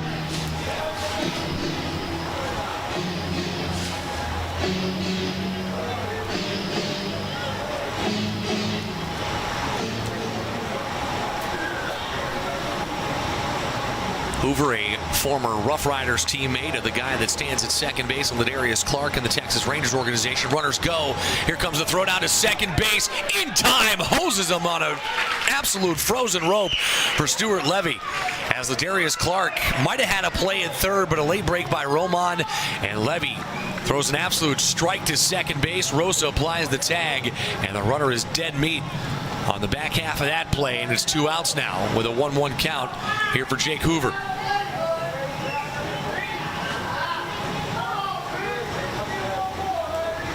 Say Clark does get over to third and gets a stolen base on it.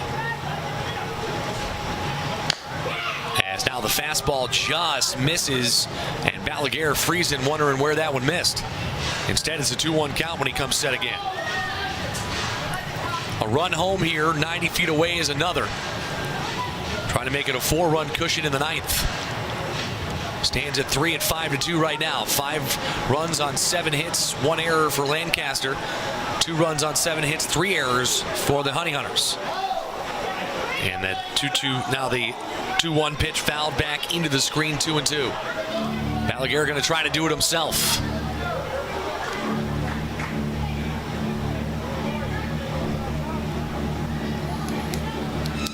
Honey Hunters fans still hanging out, trying to see if they can't will a comeback from their home squad. Balaguer kicks and deals. Just missed a strike 3 as half the infield started heading off the field, but instead it's a full count pitch. Top of the order in Mercedes due up next. As it looks like if indeed it is a ball 4 or a base hit, this will be the final batter for Balaguer as they'll go lefty on switch hitter matchup.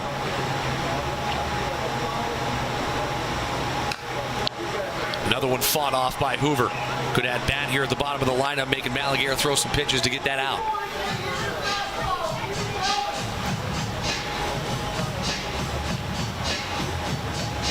Looks like it's Quentin Torres Costa, the one down there in the bullpen warming up.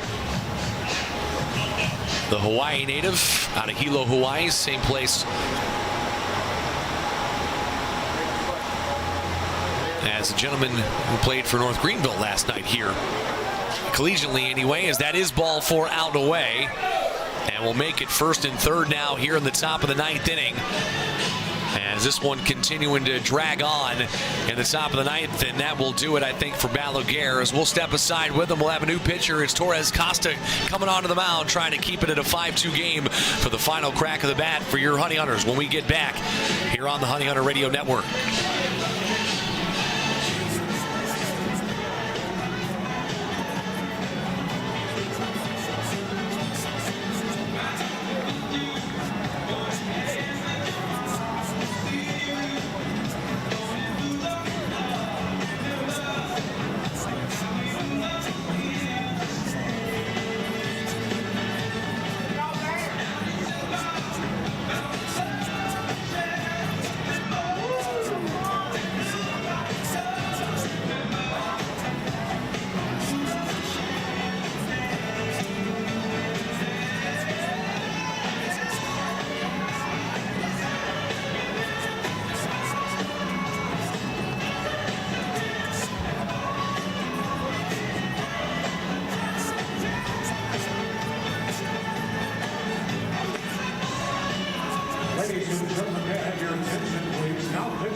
10, Quentin Torres-Costa.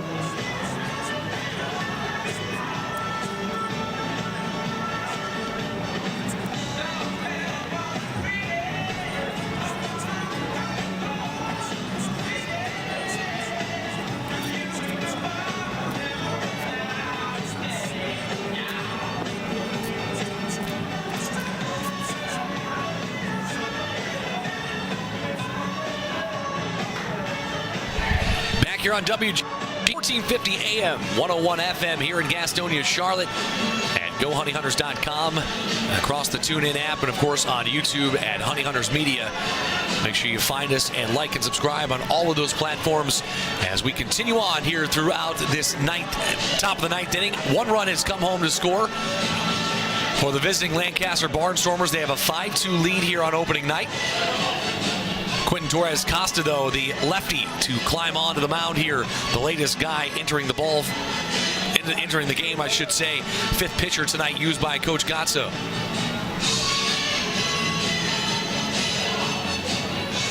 .35th round pick by Milwaukee back in 2015. University of Hawaii, Manoa. Spent 21 in AAA Nashville. 50 strikeouts and 35 and 2/3 innings pitched with a 3-1 record. He's tasked with just keeping this lineup where it is right now. First pitch popped up. Levy, a long run here to the near side, trying to get to the screen. Instead, it kicks into the fans behind home plate, got up and over the screen. Levy came charging over.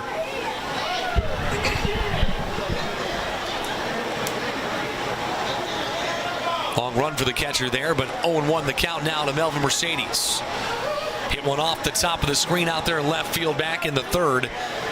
Was the big blow in this game, as right now he really is the difference. Put him on top for good after the couple of runs that have been scored by the Gastonia Honey Hunters in this game. And credit where it's due, both pitching staffs have pitched well. As Roman trying to chase one down the left side, can't get there. Well out of play and off the facade here at Caramount Health Park. Just a one bad inning. And really it was the defense that came up a little short in that top of the third for the Honey Hunters. Other than that, it's been nothing but zeros until this inning. Meanwhile, on the bottom half of the Honey Hunters, just the 2 runs to speak of, one in the 5th. Throws on the board for the last couple of pitchers for this Barnstormers team as well. Torres-Costa spent all 6 years in the minors with the Milwaukee Nation, 183 games, 257 in the third innings pitched with 336 strikeouts. Only 13 home runs allowed and 1,016 batters faced. This day and age, a pretty good number to hang your hat on as a lefty pitcher. Off the fist that time, grounded out to the center of the infield, throw on to first, and they'll get the speedy Mercedes out there heading down the line as Reinheimer scoops and fires, but not before. An insurance run in the top half of the ninth makes it a 5-2 lead here for the visiting Barnstormers as they look to close it out when we get back here on the Honey Hunters Radio Network. This is going to end right here, right now. I want winner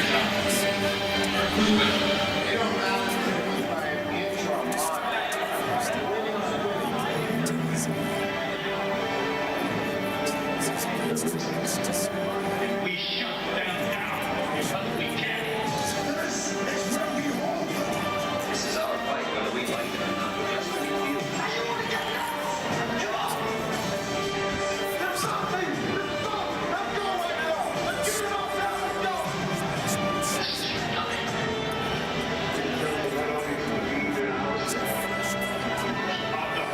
We will not go quietly into the night. We will not vanish. Let us fight.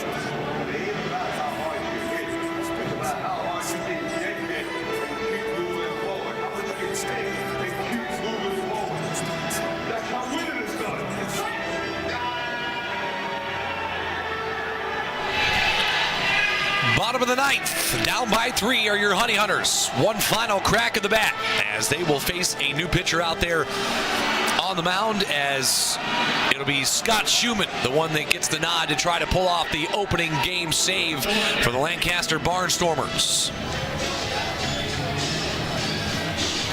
He will face top of the order here in the bottom of the ninth, so the right part of the order if they want to try to get something done. As Scott Schumann will take his way out on the mound, a Valdosta, Georgia native, a 2009 19th round pick by the Tampa Bay Rays. Spent last season with Lancaster, 4-3 overall with a 1.49 ERA and 48 innings pitched. Had 71 strikeouts, just 18 walks, so a heck of a season for the Barnstormers returner. Was up in Chicago as a part of the American Association in 2020, as the Atlantic League did not play that season, but he did spend 2019 in Lancaster. In fact, this is his 4th stint in Lancaster as a part of the Atlantic League. Has pitched very well in this league, and now he's out there ready to go again. 315 strikeouts, just 93 walks in his Atlantic League totals. And he's on there to try to slam the door shut on the top of the lineup here for the Honey Hunters here tonight.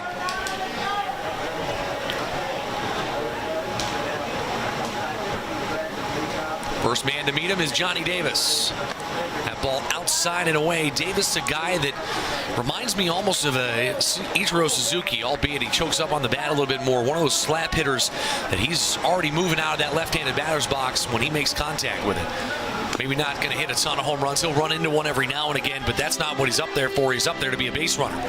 As a 1-1 count now as that second pitch comes in for a called strike. 1 for 4 on the afternoon so far with that slap base hit back in the 5th inning. Came around to score the second run of the game. Big rip there on a fastball, but well behind. As ratcheting up the speed here is Schumann out there on the mound looking for his first save on this brand new campaign. 1-2 the count here to the leadoff hitter. Reinheimer waits on deck, has reached base all 4 times this afternoon and evening.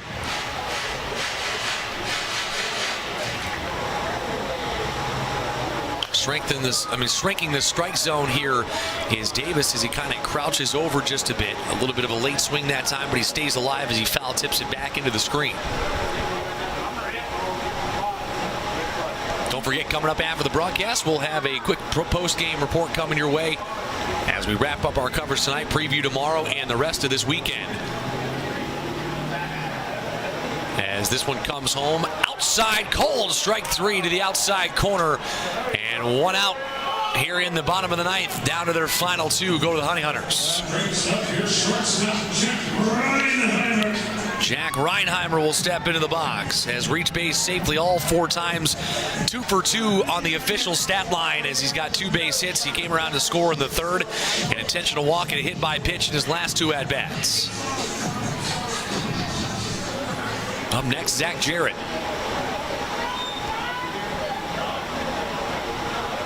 First pitch to Reinheimer. Swinging out in front of the fastball as he lines it down the left field line, but well foul of the third base bag.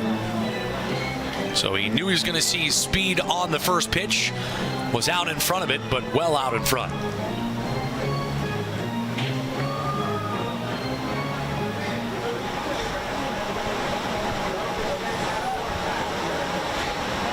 Now a deep breath here from Schumann. Comes set on the 0-1.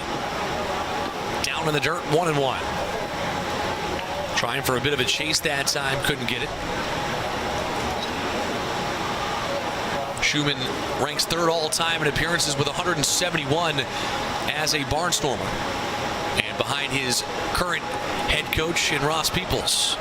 Ross Peoples, the all-time leader with 374 appearances, has a 2.13 ERA and has averaged 12.5 strikeouts per 9 innings throughout his time in Lancaster.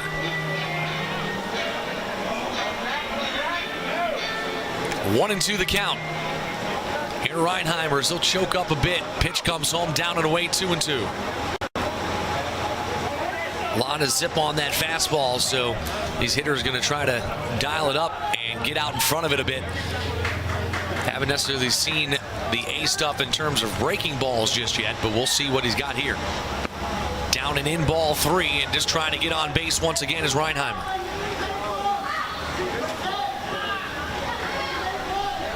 Like I say, coming up after the game, hang with us. We'll be back to wrap things up with our post-game report. First Honey Hunters post-game show of this new season. As ball 4 now here to Reinheimer, and with 1 out, that'll put the tying run in the hole in Jake's goal, but not before Zach Jarrett comes up to the plate. Looking to avoid the dreaded golden sombrero, if you will. That's striking out 4 times in a game. He's got 3 in a row so far. But Jarrett, a guy that can change this game with 1 swing of the bat. A newcomer in this lineup this season is Zach Jarrett, son of NASCAR legend Dale Jarrett. First pitch into him, down and in on the knee. It's called a ball to get things started to Jarrett here in his 5th plate appearance on the night. Jake Skoll waits on deck. He does have an infield single and an RBI back in the 5th. As the runner leads from first. Not going to try anything crazy, I imagine, here with needing 3 runs and already an out in the inning. Another low one. This one's called a strike, and we're back even at a ball and a strike. That's been that 50-50 ball all night. This one called a strike against Zach Jarrett. Jarrett, a Hickory, North Carolina native, 6'4", 220, and every bit of it. Went to UNC Charlotte before he was drafted in the 28th round by Baltimore. As this ball, broken bat, that's a looper out into right field, long run. It's going to hit off the chalk, and that's going to be a fair ball. Throw into second base. Jarrett trying to stretch it into a double, and he's thrown out on a beautiful play by Mercedes, the second baseman.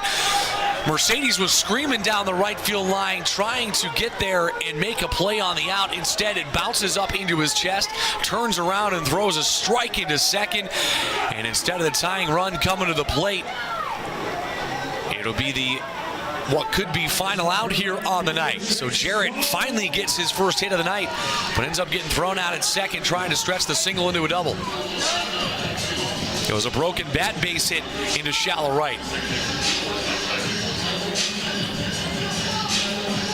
Reinheimer goes first to third on the play, but a heck of a play defensively by Mercedes out there at second base to keep it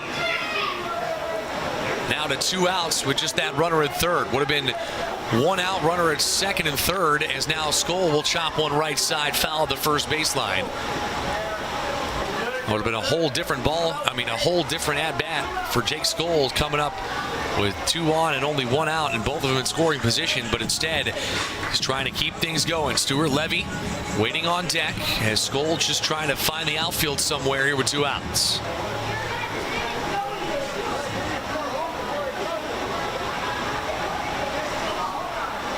Outside on a fastball, let it go way too soon to Schumann. He knew it as soon as he let it go, and is innocently away for ball 1.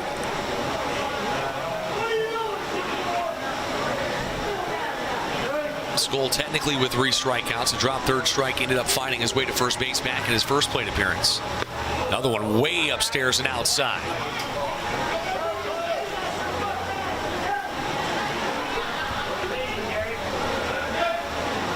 So now a hitter's count here for a good one. One of the best returning outfielders in the league this season, the Atlantic League of Professional Baseball, and Jake Skoll.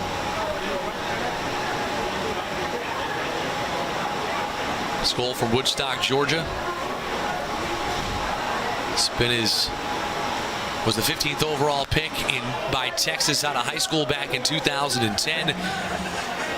Spent 7 seasons with the Yankees and Rangers, 661 games played in the minor leagues, 496 hits, 92 doubles, 35 home runs with 242 RBIs. Down to his final strike, though, here on this Thursday night.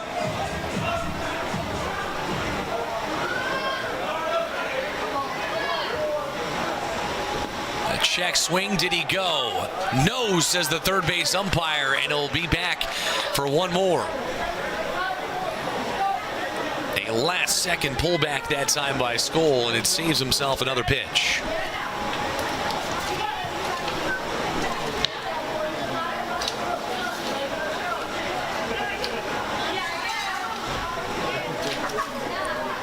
3-2 count now here to Skoll.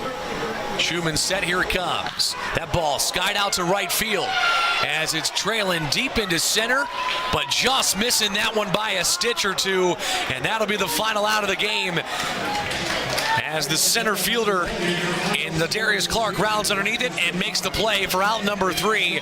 And so opening day will go in favor of the visiting Barnstormers, but we got a whole lot of baseball left to be played. 131 more games to be exact, 65 more here at home, and it all starts tomorrow night right back here on the Honey Hunters Radio Network, as Honey Hunters fall in this one by a final of 5-2 here on this opening day of the Atlantic League of Professional Baseball season in 2022. We will take a break. We'll be back to wrap things up here on our post-game report on the Honey Hunters Radio Network when we get back right after this.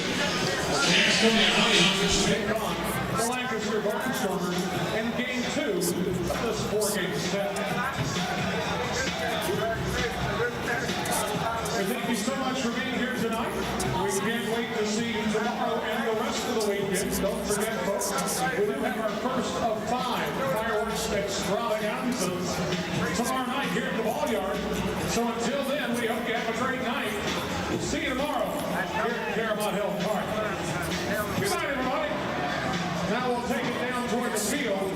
We'll have the kids running the race. All that coming up in just a moment.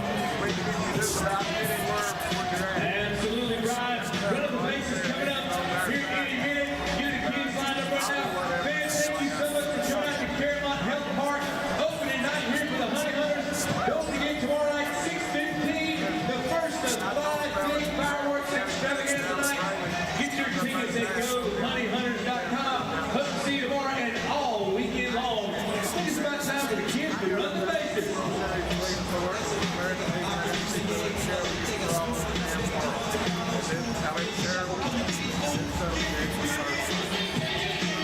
All right, kids, here's what we're going to do. You want you to be a superstar, and I'm going to ask you your name. I have to tell you your name, and then I'm going to tell you to go, okay?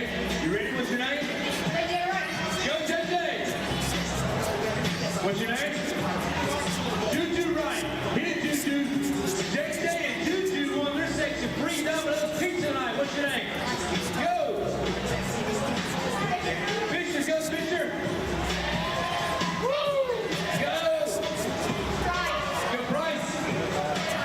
Go, Kaya. Hit it, Jesse. Go, Elliot. Go, Gabe. Do it, Jackson. Let's do it, Big Daddy. Look at it go. Oh, he lost his shoes. He came out so hot. He's going to ease it back on. He's got his right foot in. He's got those Crocs on. There goes Jake. What's your name? Go in. Adriana.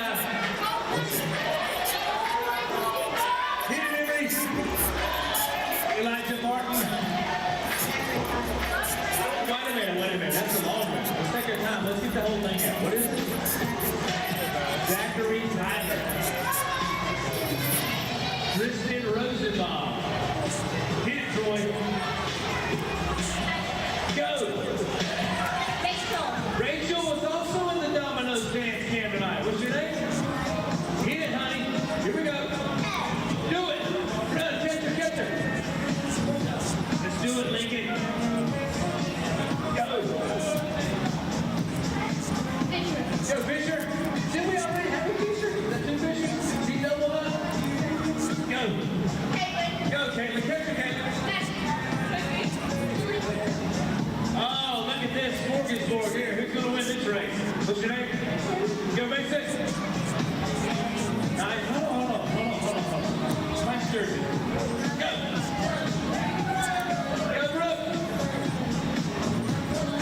Go, Laura, run! Run! Go, Caleb! Go, McKinley, run! Run! Go, Olivia! Go, Elijah! Go, Bryce! Ah, you've already ran one time. You go, come here. You want to go again? Let's do it again. Let's do it. Hit it. Back here on the Honey Hunters post-game report as the Honey Hunters fall on opening day by a final of 5-2 to the Lancaster Barnstormers, but they'll be back on Family Fun Friday nights tomorrow. First night of fireworks here, and we'll hope to see some more fireworks in terms of off Gastonia. Kind of a quiet night at the plate for both.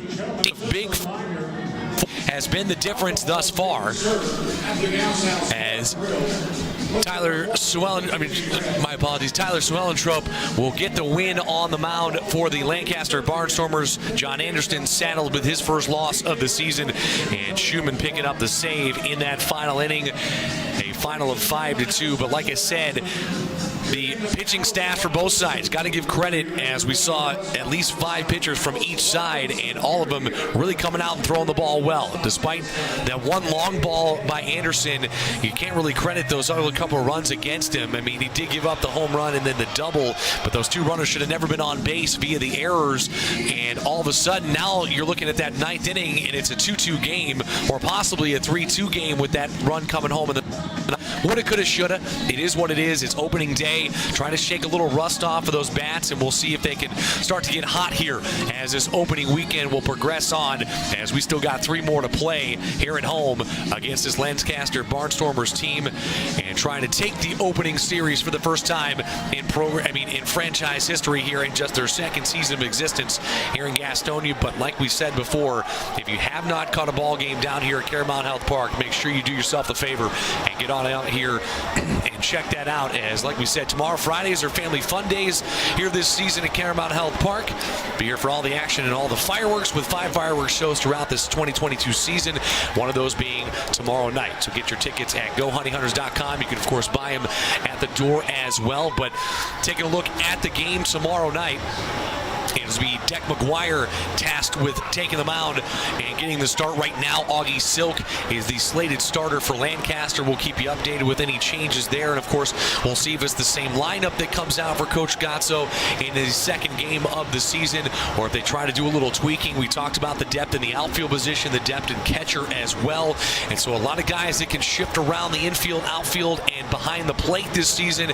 And so we'll try to see if Goose really starts to play that sort of chess match, if you will, here in the first weekend of the year, trying to see if he can't get something going, as DJ Red getting set for his set out there at the Gas House here tonight on opening night for the post-game party, albeit not the party that necessarily what they wanted to do.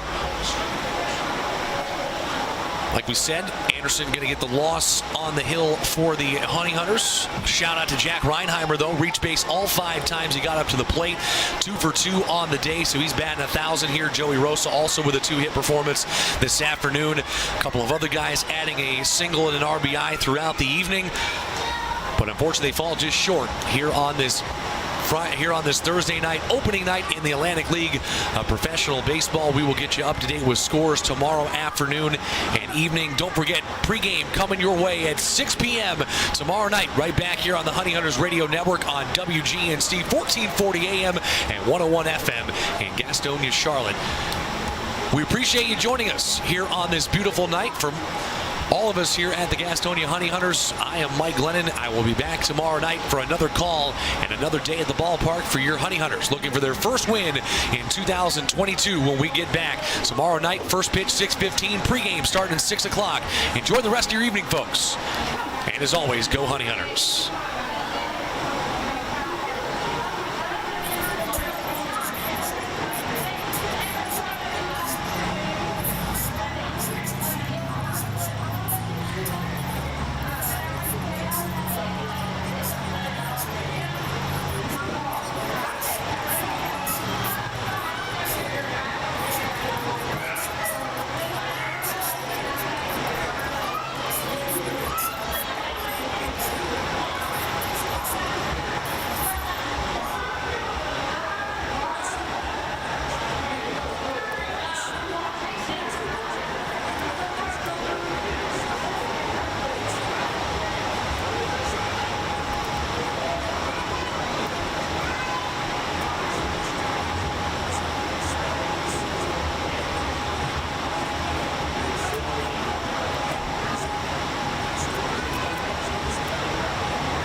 Yes.